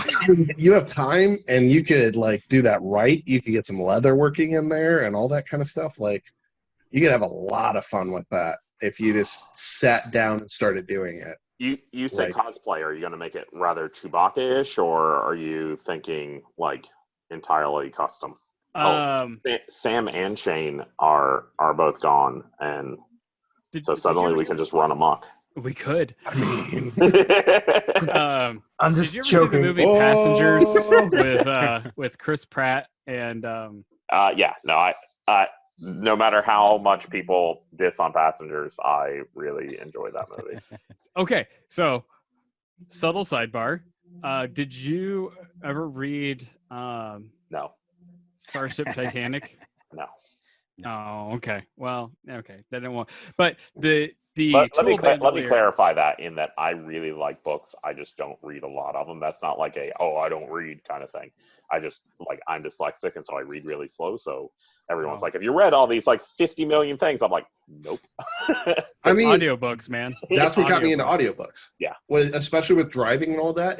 I would just sit on audiobooks. But it's like I also have dyslexia, so it's like I love to watch me some anime, but I can't watch all the new stuff that's out because it's only in subbed, and I hate it. Right. Yeah. You can't pay attention because you're spending the entire time trying to read the subtitles. Exactly. Chris Pratt's tool bandolier that he had in Passengers. I don't remember that specifically, but I will. It was a tiny scene right when he decides, like, hey, I'm a tech. I'm going to start breaking into shit. Right. He like goes and finds his tools, and he rips this tool bandolier over him, and I was like, I want that for cons. I kind of feel like I like every few months like rewatching The Martian because I love that movie, and like Passengers fits in really well. But I kind of feel like watching The Martian and watching Passengers might hit a little too close to home right now, of like that like feeling of isolation and just trying to figure out how to do stuff because Yeah. I mean, it also might just be the right atmosphere to watch it. You want to get fully immersed in The Martian? How about you watch it right now? Because, I feel like that sometimes. Every once in a while, like, we're just like, okay, what are these things that we can just, like, put together at the house to, like, not have to leave? And, I realize that in some ways, like, maybe it's a little overdramatic and, like, things. But, again, because I am trying to also do all the PPE stuff, I'm doing my best to like not have contact so that I'm not potentially getting sick and then covering my sickness and all these things, which I hope are being sterilized, beyond even my side of things. But still, I don't want to go out to the store just to like pick up something dumb and come back with the crud and potentially pass the crud even further. Right. Sam, you really started a tangent. You started it and then you left, and the tangent just was like, woo! Yeah, sorry. This is my fabric, and like the lighting is not great, but like it's glittery with fairies and pink, and I'm so excited. That is super girly. That's fun. I know. My favorite things are to make tool bags out of like really girly like floral prints, and then to make all of my makeup bags out of like nerdy pixel art or like Star Trek or Zelda stuff. Sam, I feel like that tool bag will go really well with your overalls. So it's really funny. I have enough of that I can make a set of overalls to match it. Oh, there you go. I'm so excited. Are you gonna pattern them off of your existing overalls? I am. Yeah, that's so cool. My wife convinced Sam to buy overalls, and so they are. Their life.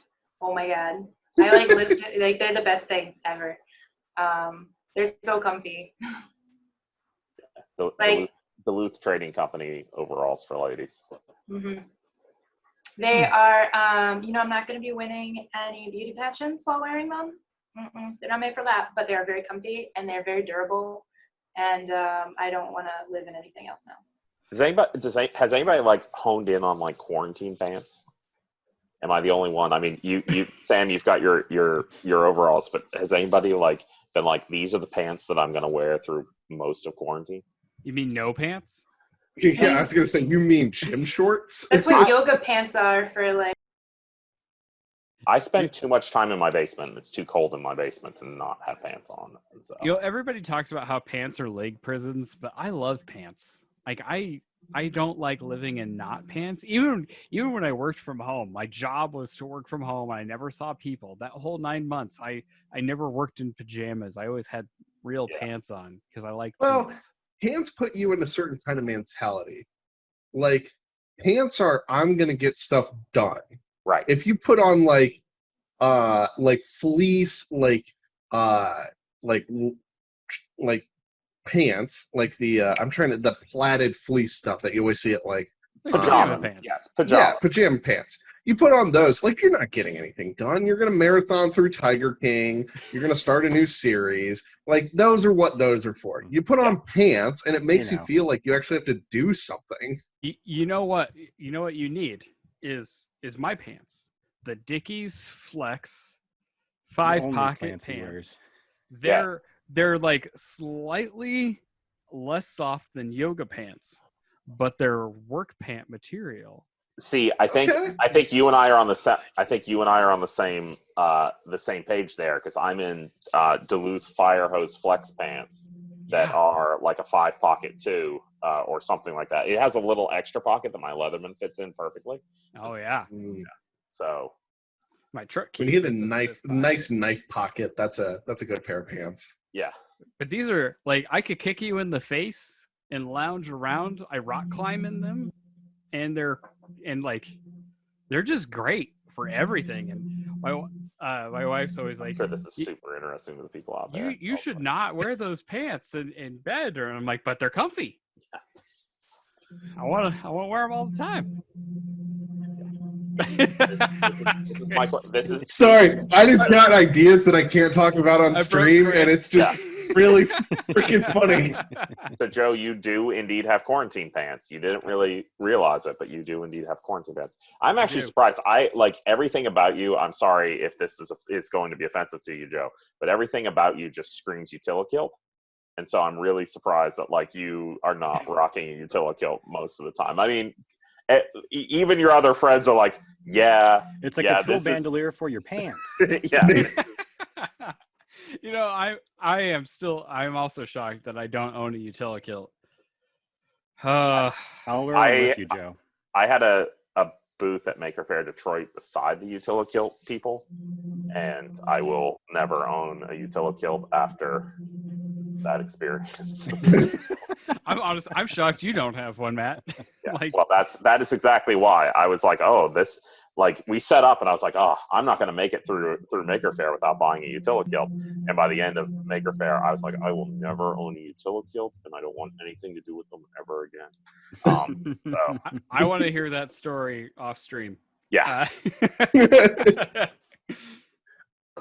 I just live in yoga pants, and they make yoga pants like in shorts of all lengths. So like you can just wear yoga pant material always.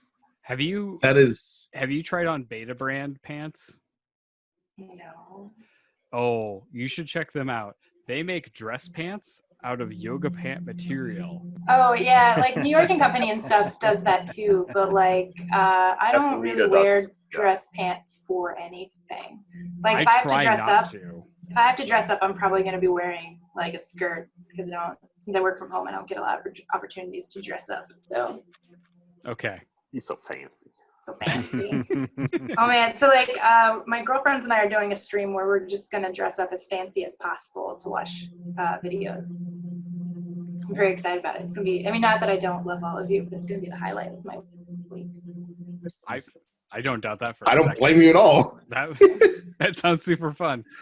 Have you heard about the trend of doing 3-minute PowerPoint presentations with your friends? Yeah, like when you're drunk, like do one on the spot. So yes. Okay. is this the like downloading some corporate PowerPoint presentation and then just like winging it from some PowerPoint presentation that you don't know, or is this making? No, it's supposed to be like you have. That would be fun. Yeah, you're like at a party, and you. The idea is like you are given just a blank PowerPoint presentation, and then you have usually like 10 minutes to prepare, and then you have to deliver a 3-minute PowerPoint on whatever subject, or like the people in the audience can pick the subject. Okay. So the other fun one is just do a Google search for .pttx or whatever the PowerPoint extension is or whatnot, and find like corporate PowerPoint presentations that are out there, and get a bunch of them and just randomly assign them to people at a party, and they have to like present a corporate PowerPoint presentation that they know nothing about the subject matter. I mean, it's basically what I do for work. So. That would be deeply enjoyable for me. There's a couple companies I'm already thinking off the top of my head that would have a lot of fun with that. Yeah. So it is a great like hackerspace like Friday night activity, and so. I feel like if there was an easy way to show a PowerPoint, that would be what I would do anyway. For like when people are like, "Oh, you use a 3D printer? That's really cool. What do you make?" And I'd be like, "Wow, let me show you." So, one of these days, pocket projectors are not going to suck, and we're all going to be able to do that. Where you can just be like, "Let me show you," and just shine something on a wall. Didn't Motorola had a pocket projector at one point that like snapped onto your phone as like a case? There's been a couple that are similar to that. Yeah, there was that nice one that like slapped on and then it like did like a good size 16:9, but I believe the LED in that burned out pretty quickly, and it sucked. That figures. Nothing fun is ever good. Oh, pineapple juice. I feel like we left the Utilikilt conversation very quickly. Do you need to roll back to that, Aaron? Yes. Are you a Utilikilt? Have you seen how expensive they are? Yeah, they're stupid. I want one now. Okay. You want one just because of how expensive they are? Well, partly, but is it like the so cool. Porsche? Holy cow! I want to hear the story of why Matt can never wear a Utilikilt. I am so excited for that. This is a clean stream. This is my amazing partner. They're the ones who made the awesome thing that I was showing off earlier. So I'm going to let them take that back up. But I wanted to give, if you want to find their amazing artwork and foam smithing and even foam smithing classes, check out Andromeda June. They do really cool stuff. So they were bringing me stuff, so I wanted to give them a shout out real quick. How did you get a Murph hoodie? 2019. I don't care. I tried to get a Murph hoodie. I was told no. You're not as pretty. Oh. Shots fired. John Stop just sassing me. John just gave her one. John's on my shit list. Yeah, my poop list. Complaining about the Murph list or your Murph list. My poop list. John. Yeah. I've got plenty of stimulus So money I could spend on this Utilikilt. No. yeah, Sam, she's making a pineapple upside down cake, and that's the remainder from the pineapple upside down cake. Oh wow! And it also matches the green screen. Hi, Mandy. Well, that's a party cup. That's awesome. Your hoodie kind of. Oh. You get fully. It's like phasing it up. There it goes. Give it The time. Murph logo, It's though. like Target That's great. acquired. I have the Murph 2018 shirt. Nice. I have a Maker Faire hoodie from my first Maker Faire in Bay Area, where when you guys set up the Maker Shed, you so probably not you exactly, Matt, but someone in the Maker Shed set the prices wrong for like the all organic fair trade cotton dyed one that was supposed to be really expensive. They had it as like, you know, the cheap one from China. Yeah. And so I bought one, and then I pointed out to them after I bought it for the lower price. I was like, hey, I think you have that label wrong. And they were like, oh, thanks. $120 hoodie for like $35. We, especially when Sherry was around, we made great like merchandise. Mm-hmm. Yeah, no, I have like I have the hats and the nice hoodies. Yeah, absolutely. And so it's. I'm still crushed that I never made it to New York or Bay Area. I think Bay Area will be back. You know, there's enough people kind of like complaining to Dale that like Bay Area should come back, that Dale will eventually kind of give into it. But the I don't know if it'll ever be what it was. So yeah, which I think you know, I keep saying that if they just like come back and it's super small, that it may actually be worse than not coming back for it. So really, yeah, because I think a lot of people go in and be like, ugh, you know, this isn't what it used to be, and then they won't want to come back at all. Mm-hmm. You know what I mean? Yeah, I do. We'll see. Unfortunately, I really do. The one that makes me really sad right now is that, you know, the question of Milwaukee.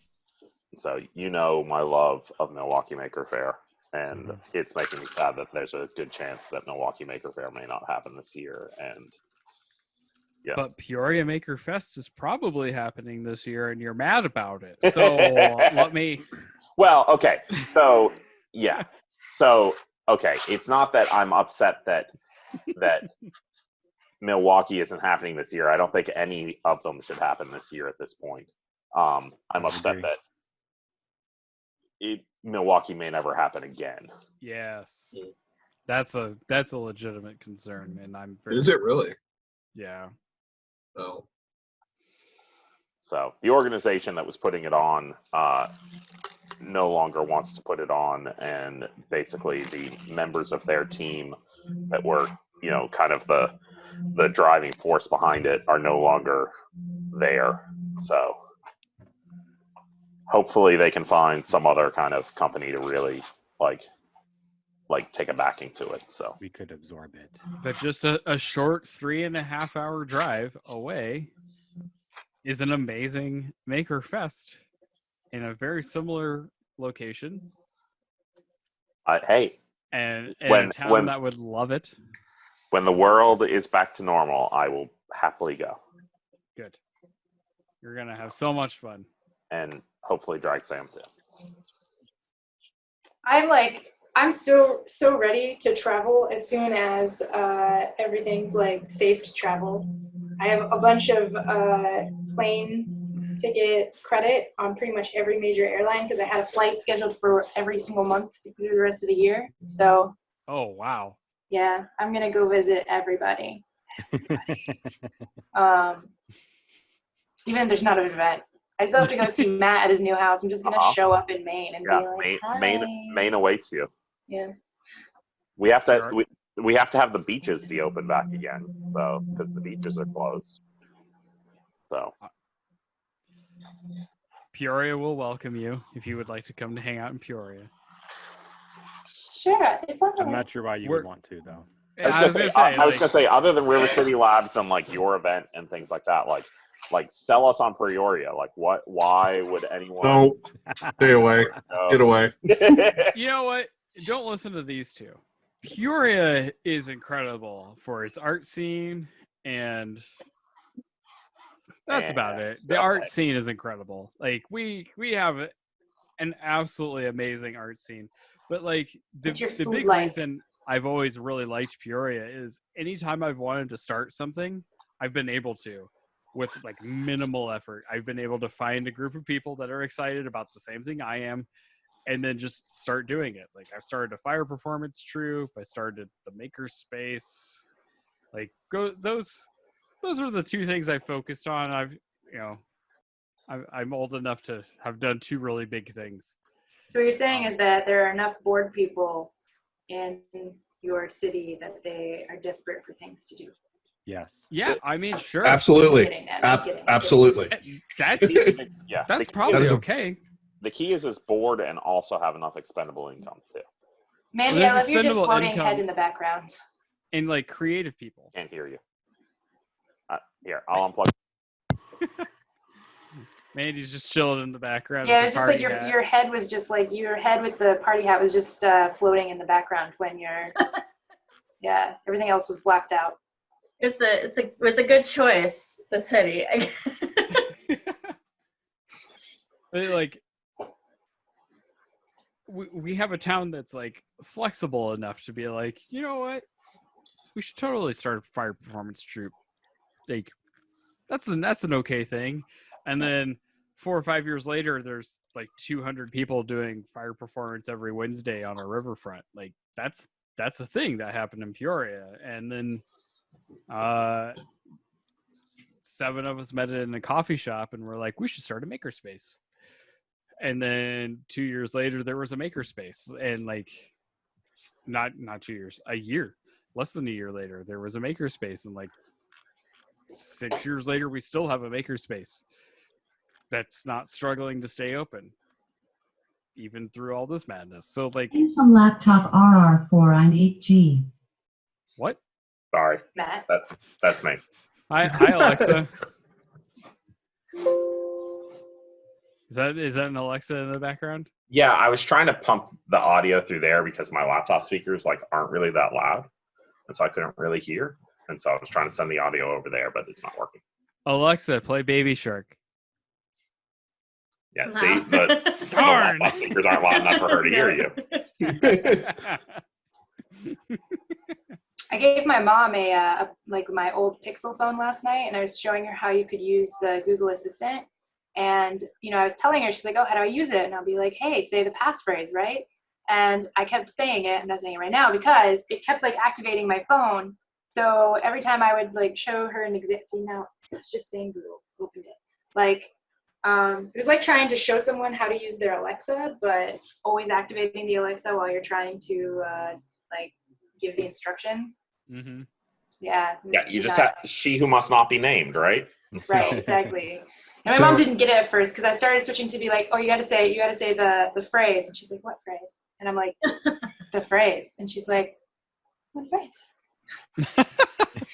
Hey, I really want to play around with, and I've read a few things about it, but I really want to play around with a little bit of Alexa jamming.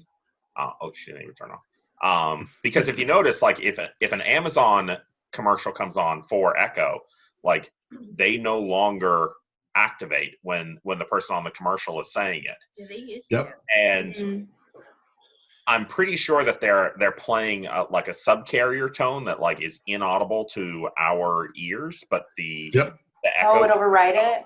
It's override it.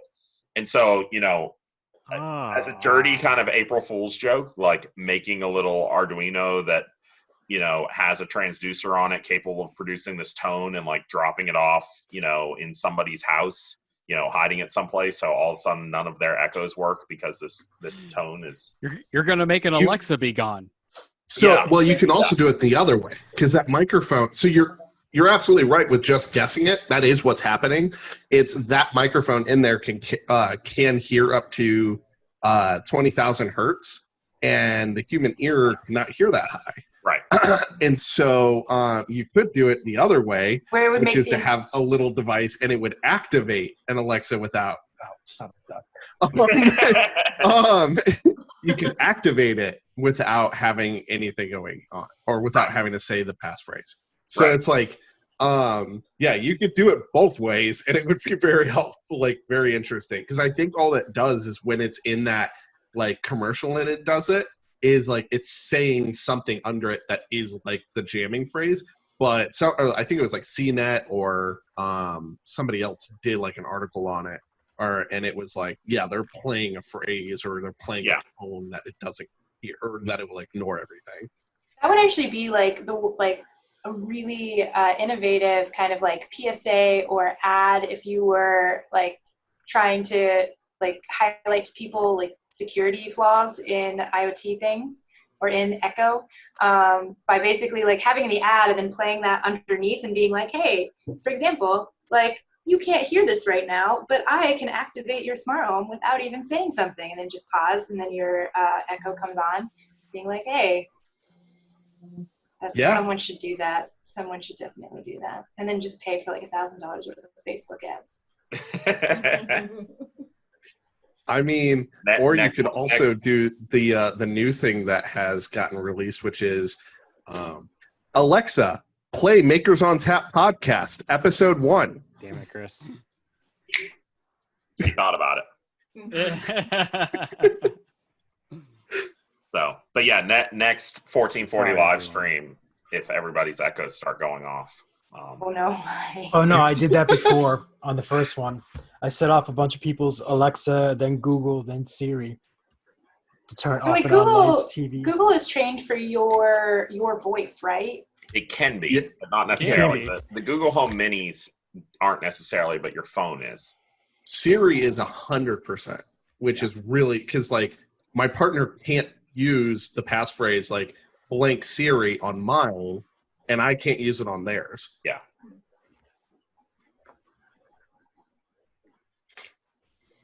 We just need to get it so that way I can tell my printer what to do.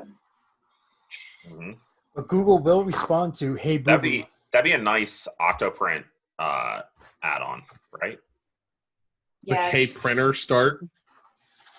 Or preheat to printer like preheat to PLA, or even just like, you know, especially if you have like files with very obvious names, being just like, hey, like start blah blah blah print.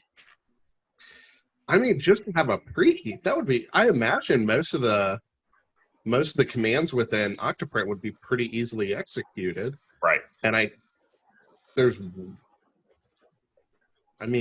all web interface, so yeah. Make it sound so easy, Chris. Why don't you slap that thing together real quick? Yeah. You should probably be able to put that together by the end of the stream, right? Yeah. Oh, yeah. No, I'll get right on that. Yeah. I'm just going to code it all in XML. You got 12 hours, 45 minutes. Right. And go. Are you doing that's going to be my code crunch. Did you change your mind, Shane? Yes, because people hate me. Do people hate you, or do you hate yourself? You hate yourself. It's a little bit of both. No, people hate me because of the rules that were set, and people wanted a 24-hour stream. So, people kept trying to talk us into doing a 24-hour stream when we did VRF After Dark, and we kept reminding them that After Dark for our time was only after 6 p.m. and we had lives. Yeah. And we can only stay sober for so long. Also, Shane, you did also name the entire channel after 24-hour streams, right? So you did. Is I did what? 1440 was the number of minutes in 24 hours, right? Yes, but that was because of a charity event. Well, right, but we're on the same stream, right? So shouldn't all 1440 streams be 24 hours because you named it after? Oh, for those of you who are joining in, welcome to our last 1440 Makers stream ever. I will say that like you also kind of like Sam said to me, "Oh, I volunteered to come in and host so that Shane can take a break, but like you're still here, right? You could be taking a nap." But you know, you kind of choose it too to some degree. Oh no, I know it. No, but I did have. He just missed me. That's all. I mean, Sam, let's be honest. We all miss you. And so, I miss you guys too. I miss Mandy the most. Especially since you and Aaron don't show up for the Friday night calls, so. Yeah. Oh, I don't know if you guys noticed it though, but when Sam came on, next thing you know, two of the guys who were on flipped over to like high definition, professional video and everything else. I'm like, son of a, are you guys really that? Okay, fine. See, I'm sticking to the potato quality because then I don't have to do as nice of makeup because it's all blurry. Donna potato is the best potato. Yeah, I get that beautify filter blurring effect. Like it's just pre-built into my camera. Absolutely. Yeah. Although I will say, like, my skin during quarantine is like the most beautiful it has ever been because I don't have to wear makeup and like I can actually do a skincare routine because I have the time. Which, by the way, boys, you should all be doing a skincare routine. You should. So funny enough, I've actually listened to a good enough podcast where you're not the only one I'm hearing that from. Yeah, it's totally worth it. Do you guys remember Maker Faire Milwaukee? No. Yes. Yeah. Do you remember Parker? No. Yeah. Do you remember how beautiful Parker is? Parker was beautiful. Well, yeah, he is a beautiful man. Very wasted, but Parker has been moisturizing since he was 22. Who's this person? I'll look up their Twitter handle. Yeah, dude. I will shout out Parker on the podcast. His Instagram. I think it's Parker Davis on Instagram. He looks a lot like Bradley Cooper. If Bradley Cooper had a ponytail.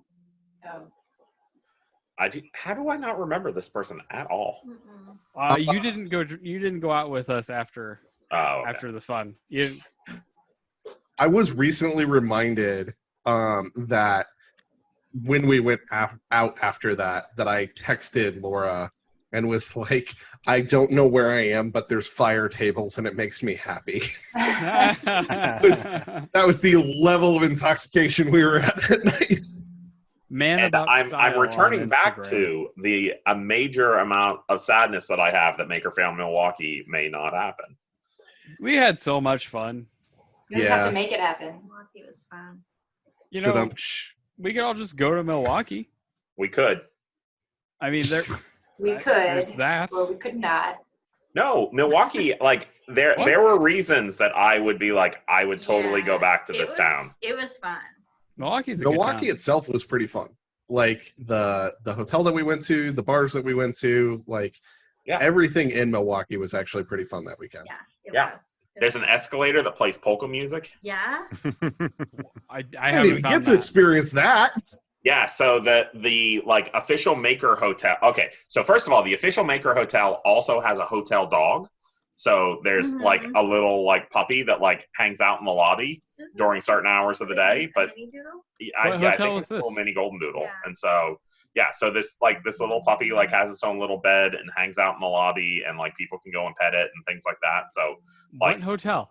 I don't remember. It was connected. So it's connected to the convention center. Like there's a skywalk. Yeah. And so when you walked across the skywalk and then you took an escalator down to the like convention floor, as you got on the escalator, there was a little button that you can press both up and down, and it will randomly pick a polka song and play polka for you while you're riding the escalator up and down. That is genius. It's awesome. And like they tell you who it is, and and then there's pictures of polka bands all down the escalator. So it's great. Did you guys find the ping pong bar? No. Oh, no. There's a ping pong bar. And that's a good time. I think what we're saying here is when everything goes back to normal, we're all meeting up in Milwaukee. Gotta go to Milwaukee. Sure. It's 3 hours away from us. It's fine. Yeah. This is easy. Sam, are you in? She's looking back. I think I'm busy that day. Washing her hair. Boy, that was like practiced. Yeah, let me check my schedule. Oh. Yeah, that is tough.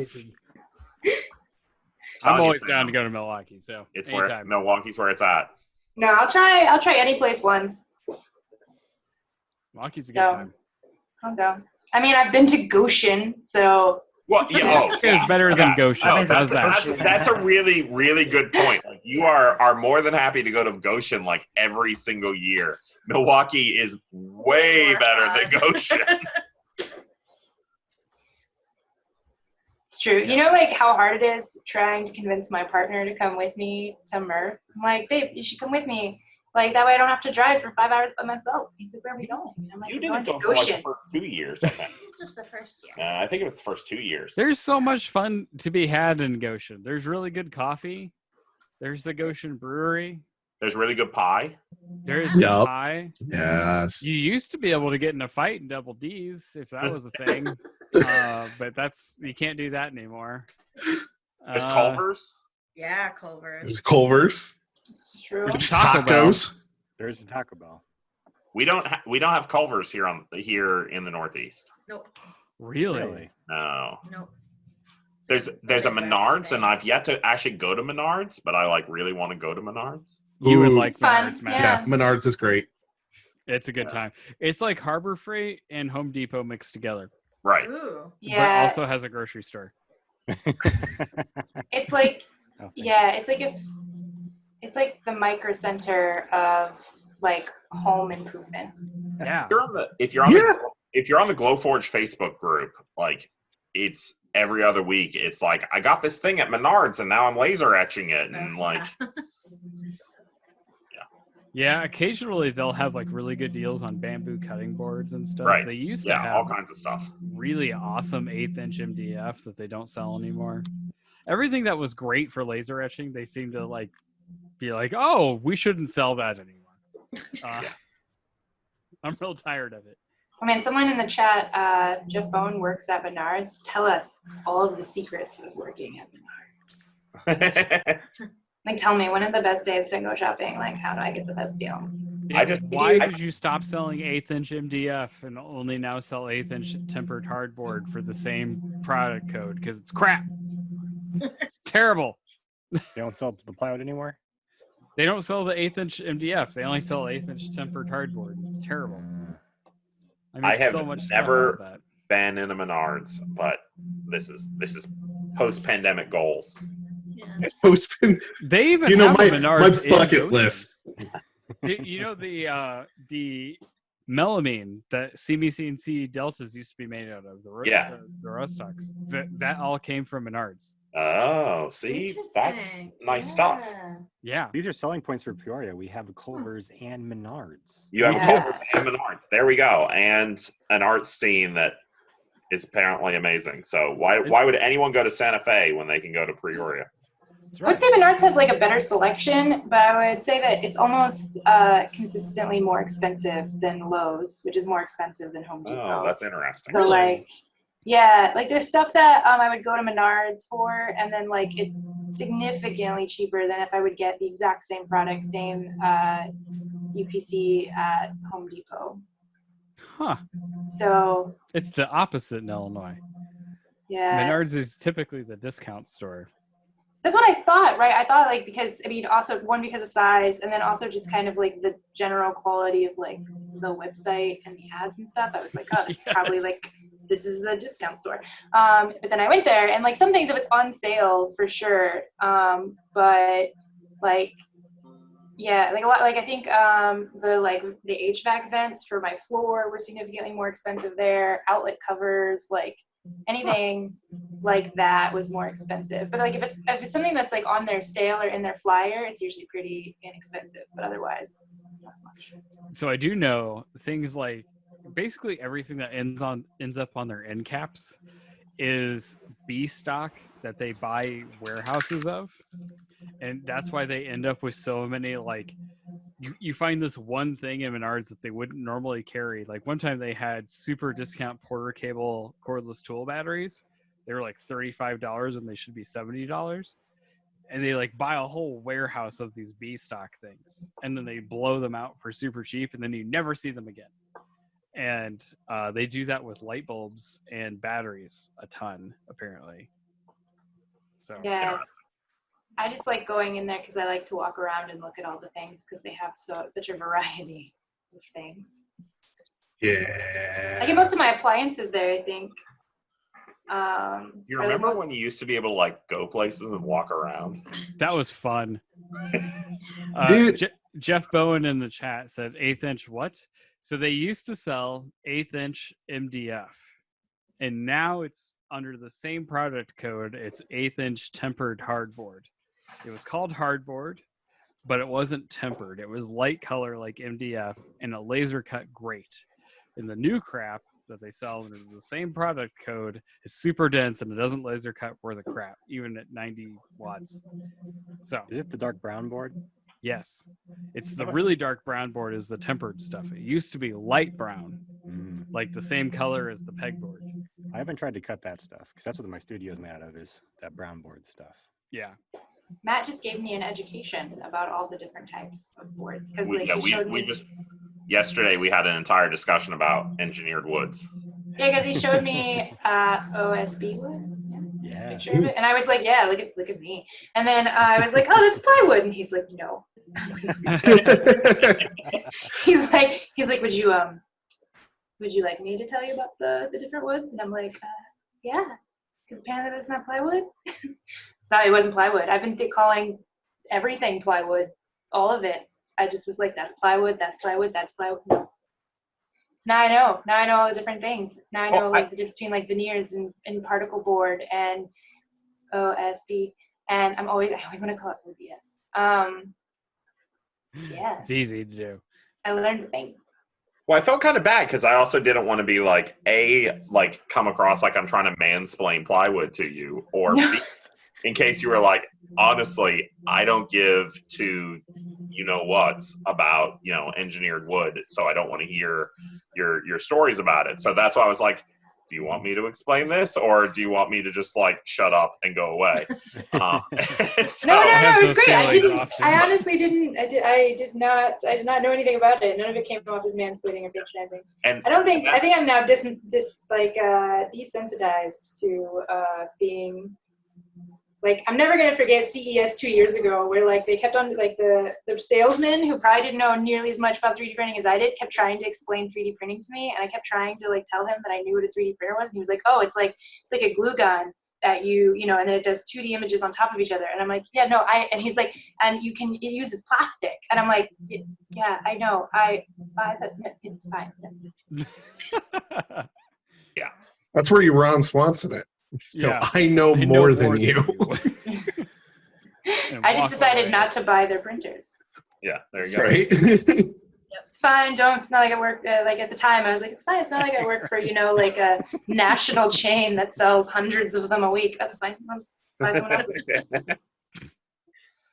Yeah, I went to Caleb after our talk, and I was like, hey, Caleb, I've got a make blog post for you. You need to write an entire article about engineered wood. So the next time I want to have this conversation, I can just be like, go read this article. So, yeah. Have you ever played with LSL, Matt? A make magazine blog post about engineered woods, but maybe not. I thought it was interesting. I learned a thing. Have you ever played with LSL? LSL? Yeah. No. It's laminated strand wood. It's 2x4 made out of OSB. Oh, interesting. It's what the frame of my big CNC that I'm working on is made out of. It's so cool. It's super straight and super stiff, and it's actually like 2 inches by 4 inch dimension instead of the milled dimensions that 2x4s are. And it's really neat. Yeah, it's kind of like glue lamb beams, like where they, interesting. I don't know. So I'm working on designing furniture for my basement that's going to be made out of OSB. So neat. Because A, it's cheap. It is. And B, I like the look of it, especially like if you've ever seen OSB that's been like sanded well and stained and like has a lacquer coat. Like the look is actually really fun because you get that like textured in there. And so I'm going to make a love seat and a kind of standing desk podium move around thing for my basement out of OSB. Check out LSLs. They may be they may be useful in all that. Yeah. I don't need anything like thick and structural right now. So, but it's good to know. I really need Mostly, to I just build. want cheap goods so I can just toss into the magic furniture machine. And That's right. I need one of those. Yeah. I need to make like a sturdy, large table because with the CR10 5S, like it's very difficult to find a table or a desk that it'll fit on without it being like a dining room table. I had to do that for my T-Rex 3. It was like Yeah. 400 by 400 by 700. It's got to be basically a dining room table. DeWalt makes little portable work tables. I've got my Glowforge on one right now. And they are like these easy up tables. You can get them at Home Depot. And they are really, really fantastic. I'll send you a link. At this point, I'm tempted to just put it on the floor, like under the table. Yeah. No, these are great. Because I Doesn't get calibrate much it more so stable than your floor. right, and I calibrate it so rarely at this point that like The floor works really well if you have a concrete floor, like in your basement. I have a hardwood floor. I have an uneven hardwood floor because I have an old house. I've been putting my printers, like the ones that I don't care about, on the floor of my basement, which is concrete foundation, and all of that floor mass, it just eats all of the vibration noise. So my printers got like 3 times quieter just putting them on the floor. My walls are plaster, so like I don't really, as long as I'm not in the room, I don't really hear them anyway. Okay, so you have Menards. Just like get the Menards rack set up. That's I think 30 inches deep. It needs to be more than 30 inches. I think it needs to be 33 inches actually. Oh. Yeah. I didn't say anything. Move on. Yeah, I mean, I did not anticipate that when I got it. Like, Quility was like, which one do you want? I'm like, I want the big one. And then it got here, and it was the biggest box. And I was like, oh, it's just mostly styrofoam, which it was. But then I unpacked it, and I'm like, WTF am I supposed to put this? Like, I had to take apart my dining room table to get it to fit into my craft room, and then reassemble the dining room table in here. And then my partner came like into the dining room and he's like, where'd our table go? And I was like, it's gone now. We should go get a new one. I just dropped the link into both the YouTube chat and the Discord chat. So Yeah, you should add me to the Discord group. What? You would have been earlier on there if you would have had filled out the form. What form? What form? Who sent me a form? What form? I'll get you the link. You expect me to open Read? the things you send me? Gosh. Yeah, I know. Foolish me, because I got a whole bunch of people that are like, hey, I want on. I'm like, all right, fine. How come you didn't answer me back 12 days ago when I asked you? You wanted me to read that? No, I just figured I'd write everything out for Oh, that's an S and interesting giggles. workbench setup. What are you talking about, Joe? The one that you posted. Oh. That's pretty cool. They're great. We have 4 of them now, and also the price that Home Depot is quoting right Yeah. now. Matt, you didn't put it in the YouTube chat. I didn't? No, you didn't. Oh. Don't know where you It put is in the Discord. There. Yes, I did. I can see it in the YouTube chat. Nobody else? Did you hit enter? Yes. It might have links blocked. Oh. You got to be a mod. There you go. Admin, whatever the hell it is. Where's the other thing I'm looking for? There it is. Anyways, normally you can get them for like $64 instead of $99. So I don't know if this is like stupid pandemic pricing or if this is what is going on, but don't pay the $99 for them. They're normally cheaper, but I'm telling you, we have 4 of them. We love them. A couple people at my old hackerspace bought them because like I brought mine in and they were like, yeah, that thing's great. Set up for them is you press one button and pull a handle and the legs like flip out. They're so easy. And that's it. And then when you want to put it back down, you put it on its side, press the same button and push the handle down and the legs flip back in. And yeah, it's great. Neat. It's so much easier than folding tables and they're so much stronger and sturdier than normal folding tables. Fair enough. And they've got bench dog holes in them and everything else. So I've been actually thinking about like 3D printing little bench dogs and putting a wood top on them to make them just a little bit bigger, but you can have a like pop on and off top that won't slide because it'll fit down into the bench dog holes. So you're saying that it is sturdier than what it looks? Oh yeah. They're like indestructible. I would absolutely hop on top of it and dance on top of it. Like it looks very wobbly. It looks like if I put my printer on it, it's just gonna shake itself right off. No, not at all. I've had a table saw on top of it. I've had Yeah, we sew on them. Yeah. Laser cutters on them. Yeah, not wobbly at all. Mm-mm. All right, I'll try. So I mean, Aaron has those really great. Aaron. Yes, the 2x4 things. The 2x4 basics resin legs. Yes. You can't buy them anywhere anymore, though. The manufacturer Amazon still has them, but those are the best. I'm a huge fan, except that my new printer has way too much moving mass too quickly. Even those wobble the table. Really? Yeah. Like I even have it so it's on the short, like the bed's on the short end, and when it gets moving, the bed still shakes a bit, like the entire bench. So I need to make like a welded steel table for it. That's awesome.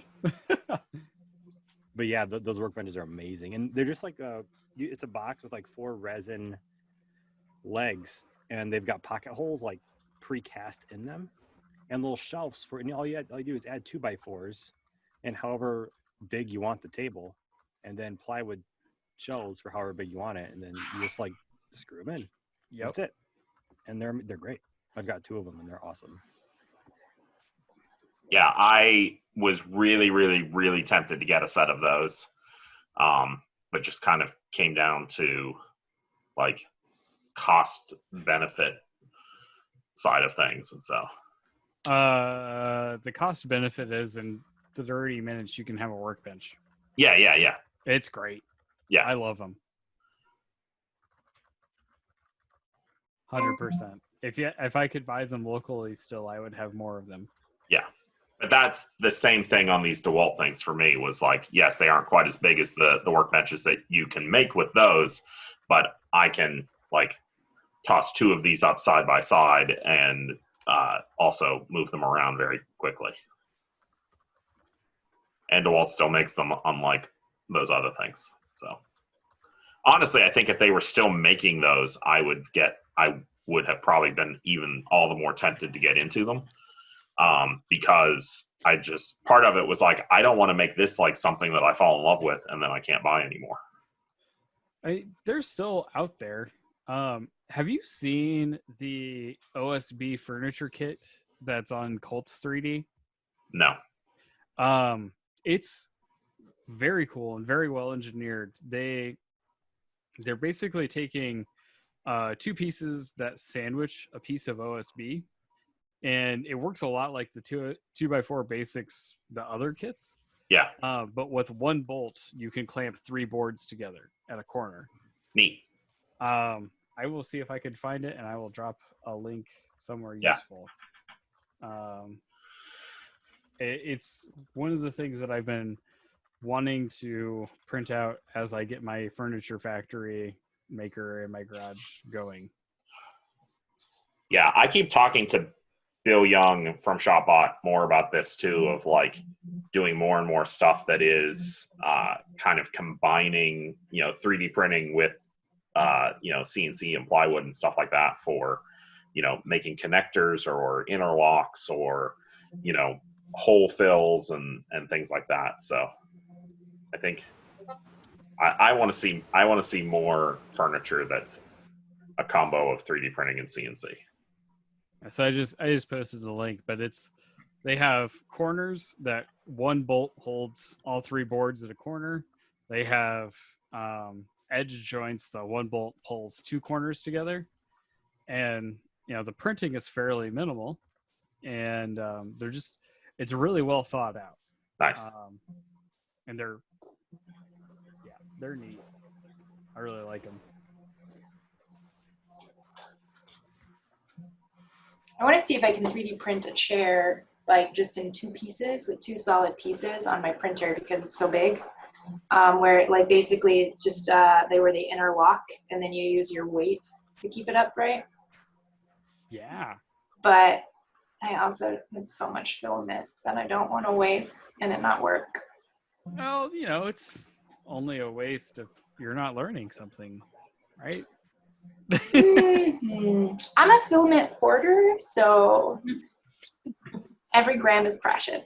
I guess I could always make a tiny one, but Didn't Monty Python sing a song about that? Yeah. About filament being precious. We're keeping it family friendly. I'll Yeah. I saw at least 3 people got that, and so Yeah. I thought that's what the I'll send it to you later, Sam. Gosh, you guys. Well, Family friendly. Well, we host a semi-family friendly stream for a reason. Like that's that's how our stream usually ends up going. Oh, so they can post links. I see how it is. Yeah. It's got to be a moderator, man. Yeah. Well, if Matt types something in there so I can find him on the chat. He's got to get crafty and put a space in between the .com. Yeah, that's really all you have to do. Oh, so actually, Matt, you have kind of freed me from my filament hoarding because, like, the thing that I wanted was to have something for posterity's sake showing that I had that filament even after it's gone. So I started making like the little hexagons so that I can build a wall of them. They look great, right? Yeah, and so it's like Matt showed me this idea, and you can do different infills. So instead of and then just stop the print halfway. So don't that way, just do 0 top layers. no, this is easier, so I don't have to go through and reslice everything. I just use the same file. I just use the same file and I just stop the print. So yeah, that's what for when I have the bare ends, when I start to run out after printing PPE, I then just finish it off by printing out one of these little hexagons so that I can that eventually. Purple is beautiful. What is this one? Yeah. Oh, no. It's a silky one of some kind that someone tried to make of a knockoff of polyalchemy. I got it as a sample at some point, but as you can see, I have a lot of samples that don't have any labels on them that I just collected over the years.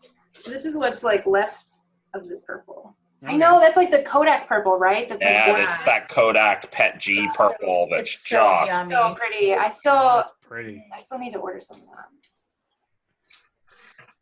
It's so weird to me that Kodak makes 3D printers. Okay, so the way it works, right? So Polaroid is the same way. Is that it's not actually Kodak; they're just licensing out the brand. Right. So, because that's why I think Polaroid is a FlashForge one, right? It's a rebadged FlashForge Adventure or whatever. I think so. I think Robo 3D made them. What's that one, Matt? That one's really pretty. This is silk. Yeah, this is one of the original silks that came out, and I don't think anything has been as good since. Mm-hmm. And they don't make it anymore. I saw that Monoprice has silky filament, which means that eSun is probably then making silky filament, and so I haven't tried that yet. They generally make fairly good filament, so and I need to get my hands on that. It's just hard because they white label a lot of their stuff, so trying to track down some of the people who have made it. Yeah. I did see that. This has come after my time, so I don't know who makes it for them. But Micro Center has copper, silver, and gold, I think now. That I saw the last time I was there. Are these shiny filaments or? Yeah. Okay. Yeah. Not copper infused or anything like that. No, they're just shiny. I know eSun originally had some a long time ago that were pearlescent instead of actually true silky the polyalchemy stuff is, the elixir stuff is. It was more slightly shiny, but wasn't quite to the prettiness of polyalchemy. But this is clearly a knockoff of someone from polyalchemy. It's not a polyalchemy color because I have polyalchemy elixir purple on the shelf. This I wish I knew who it came from so I could buy it again, but I don't. Trying to see if I have anything else that's pretty in the box, but I don't think so. You can't see my filament shelf behind me, but it is very, very full. I was really hoping the PPE strike would knock out some of my filament stock, but it's not knocking it out fast enough. It's also helping me find filament that I'm just like, no, I'm not going to mess with you ever again. And so I'm starting a shelf of filament that is going to be either thrown away or melted down into something else because the wall of shame. Crap. Well, I had rolls upon rolls of eSun hips that I thought was going to get trashed, and I'm finding out it makes really good silicone molds. Oh. And I can print it really, really fast. So if you need to make a complex mold, you can dissolve it out. Yeah. I'm just burning through that stuff right now. I'm trying to go through, at this point, I've gone through all of my crappy filament. So now I'm just left with all of my protopasta possibility samples that I've been collecting for the past year and a half. So those are on deck next. Because I'm running out of PLA samples. I'm so sad. But I didn't know that I hoarded so much protopasta until I had to collect it all together. And I have 2 whole totes full of just a bunch of these real tiny samples. Oh. You ever have problems with protopasta jamming your printers? No. Okay, so actually no, I don't know why. Just normal HTPLA? Yeah. I got a whole bunch of it from them at IRF, and on 2 of my printers, I have loads of problems with it. And what one temperature of the are you printing okay. 220. Yeah, I mean, so I usually print the protopasta a little hotter. But I mean, 220 should be fine. I don't know why it would jam at 220. I don't know. Which printer? Is it I'm not gonna say. No. Is it direct drive? One of them is. It's still plugged on direct drive? Yeah. It's frustrating. I don't want to say that it's user error because I have faith in you. I'll say it. User error, Joe. Is it at this. It prints? I mean, protopasta tends to print really, really well. I think I think I might need to heat it up. That might be it. Also, to be fair, the majority of my stuff that I've always done because of the nature of my previous jobs was that I printed really cheap filament on really cheap printers. So it might just be by default, I'm a little bit more rigorous on my filament than most people. Most people probably just expect better maybe of their filament. Yeah. But I think protopasta has always printed really well. Yeah. I know another Joe you should have that conversation with, Sam. Yeah, one of them, most of the parts that I've been trying to print with it have lots of retractions. So I'm sure that's part of the problem. But protopasta, because of the texture of it, should do retraction pretty well. Because it has a rougher texture, so it actually grips, doesn't slip as much. It's forming a really big plug in my hot end. Oh, then yeah, I think you just need to print hotter. Yeah, I think that might be. Are you using stock hot ends? E3Ds. Oh.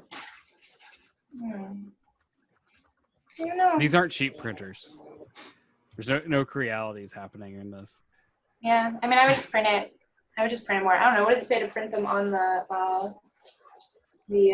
spools? It has the temperature on them. I don't know. Here, I'll tell you. Give me 2 minutes. I don't know. I don't print pretty things in PLA very often. I print engineering things in nylon and PETG, and I fight hard problems usually. So when I try to do nice, really pretty prints in PLA, everyone yells at me because they don't look as good as they should. So I honestly haven't had the troubles. I have just been very fortunate in my filament, even when using cheap filament, that I haven't had the problems that a lot of other people I've had, for example, like most of my samples like these have been out like this since I got them 6 years ago, and they still print beautifully. Yeah. Like, and I live in a very humid state. Like, I've never definitely had to understand dry that. filament. I've never had to, do anything to any of them. They just print. Yeah, I often feel like IT when it's like, well, it just worked on my machine. Why doesn't it work on yours? Until I ran into post-process stuff. But when I have gotten it to print, it's been really nice. So I think I just need to run it hotter. I think that's it.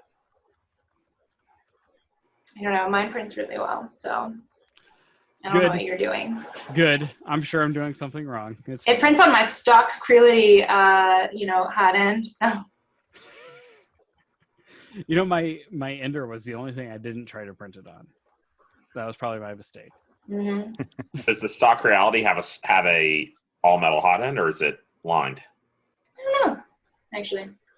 Because I'm wondering, as you're saying, you're printing on cheaper machines, how many of those might have lined hot ends? It has a cover on it that I've never taken off because I haven't had to yet. Yeah. If it's knock on wood, knock on wood. It's lined. No, I mean like one of the. Oh wow! Filament Frenzy saying he prints HTPLA at 240 on his Prusa machines.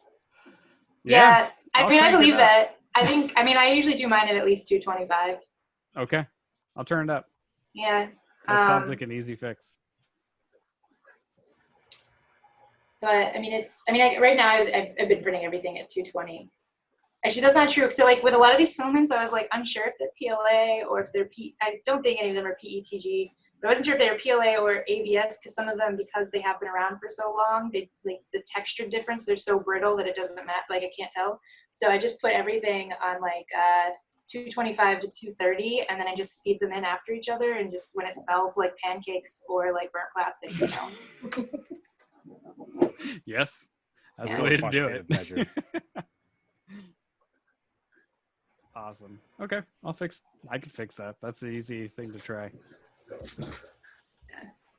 I actually I'm a 3D printer heretic. So like I built a Velleman machine in the very beginning just so that I could have the street cred that I built a printer, because like in the beginning people basically were like, you don't know anything about 3D printing if you haven't built it from scratch.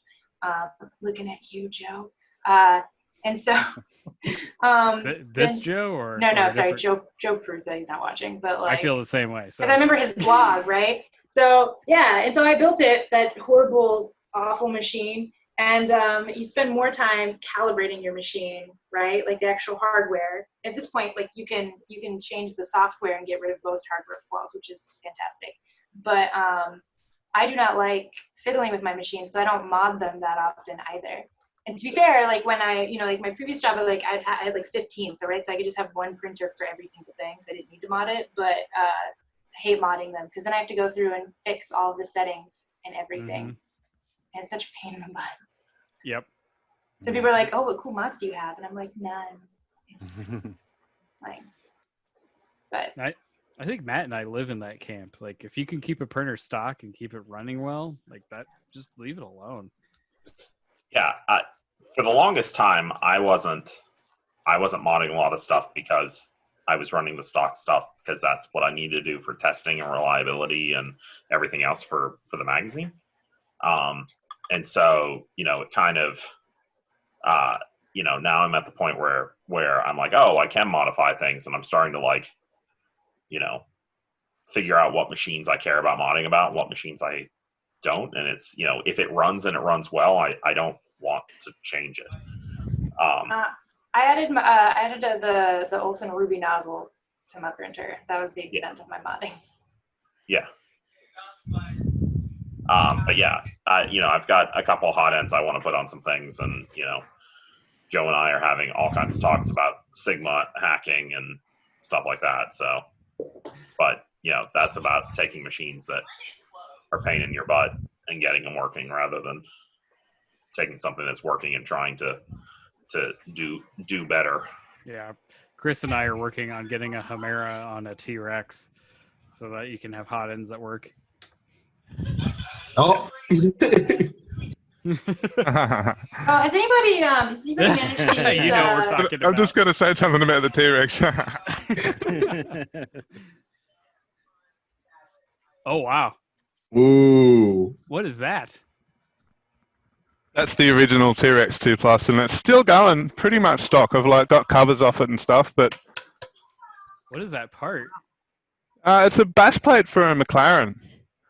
Really? Oh. It's a 3D scan of a bash plate of a McLaren, and it's then been drawn down in Mesh Mixer to make, this is half of it anyway, to make a mother mold for the McLaren's bash plate to sit on, while a mold is taken of it, and then out of that mold there'll be carbon fiber positive bash plates made out of it. Oh, that's awesome. Yeah, so it's fun project. But yeah, like I've had, like, I learnt on my T-Rex 2 Plus. That was my first experience. So I knew nothing when I got it, and I just like learned how to use it. I'm using 0.6mm nozzles, stock T-Rex 2 Plus hot ends with a single fan, and I've just managed to find settings that make it work really good, and it just plugs away, and it's been like more reliable than any of the Creality hot ends and stuff. But I still want to put a Bondtech sort of clone on it of some sort, because now that I've got them on the other printers, like they do rule. Like just having the dual drive, just so I want to make a new carriage for the T-Rex 2 Plus, and it'll be the same for the 3 that can take a Bondtechy kind of an extruder. Hopefully, in the next few days, we'll have a Chimera that you can drop in, and it'll be really close. Nice. I'm working on the fan. I'm wondering whether I think the base plate for the 2 Plus is the same as the one for the 3. I think so. It looks very similar to what you have in the background. Yeah. So we can't find the firmware for the 3. If you know where the firmware for a T-Rex, I reckon I can sweet talk someone into giving you the firmware for the 3. I mean, Dave Menzel will give you the Tiny Machines firmware, I'm sure. Okay. Yeah, to reach out to Dave for a start, because I think theirs is probably more advanced than the official. I'm running the official just because like it just works, and I don't want to mess with it. I'm sort of I'm an artist. I'm not a tech guy, so I've just I love the tech, but I'm learning as I go. Whereas I'm a sculptor and I'm a printmaker, and I found 3D printers and went far out. So, yeah, that's rad. So I didn't mean to jump in and butt in on you guys. And I'm Sam anyway. How's all going? I'm Joe. I'm Sam. Oh, that's cool. You came in at the perfect time, so. Yeah, I know. I was like, that was random. I just heard T-Rex and I was like, Fair enough. Yeah. But yeah, cool. So is everyone getting feedback from me listening to that? I should sort of turn that down, shouldn't I? No, I can't hear anything from you. Yeah, cool. actually, Okay, I've got the stream running, I so heard I it can. a little bit, but Yeah, okay. I'll just turn it down. It's not hard. my young ears. I don't want to mess with the. Your young ears? Yeah, we can hear more. Yeah, it's true. It's legit. Cool. So yeah, cool. I'm stoked to be doing this. This is fun. I will This is be heaps of fun. right back. Don't mind us. I'm just halfway out of it, waiting for the caffeine to kick in again. I think I need another 5-hour shot later. Now. It was about 5 hours, I think you had the last one, or at least last one I saw. Yeah, I was supposed. Yeah, it was the extra strength one, and yeah, it had an extra kick, but not in the good way. Mr. Joe Paddock, how are you, sir? Doing good. Oh, there's more. Hang on. Yep. I didn't know that everyone would say.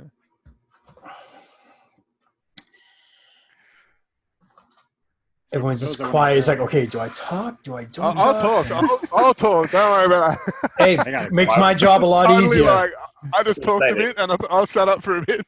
There's new people showing up, and I don't want to crowd in on their time. So I'm also going to go ahead and hop off.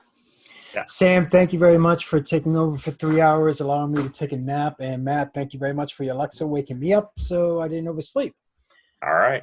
For Makers on Tap, for all of you guys involved, thank you very much for joining in. Matt, happy birthday, and thank you for spending some of your birthday with us. Thank you. Happy birthday, Matt. Happy birthday. Happy birthday. And I will happy see you guys birthday around. Thanks for putting this on, Shane. I'm sorry? It's been a lot of Oh, fun. my pleasure. Have a good night, guys. Enjoy. Right, good night. Have a few drinks for me, okay? Will do. Bye. Many, many drinks. Guys are mean. Hey, I've got a question about screen sharing. How on earth do you do that, and can I? Because I've got some like Mesh Mixer projects lined up to show people. Yeah. If you want to talk about stuff or. Are you using the web app? Did you download the Zoom program? I've got the Zoom program, and I've got video settings. Choose virtual background, logic capture. You know, there's a button for it. I'm just trying to remember where the heck it is. Screen share. Yeah. Found it. That works. Okay, so I've got heaps of tabs open, so I can probably just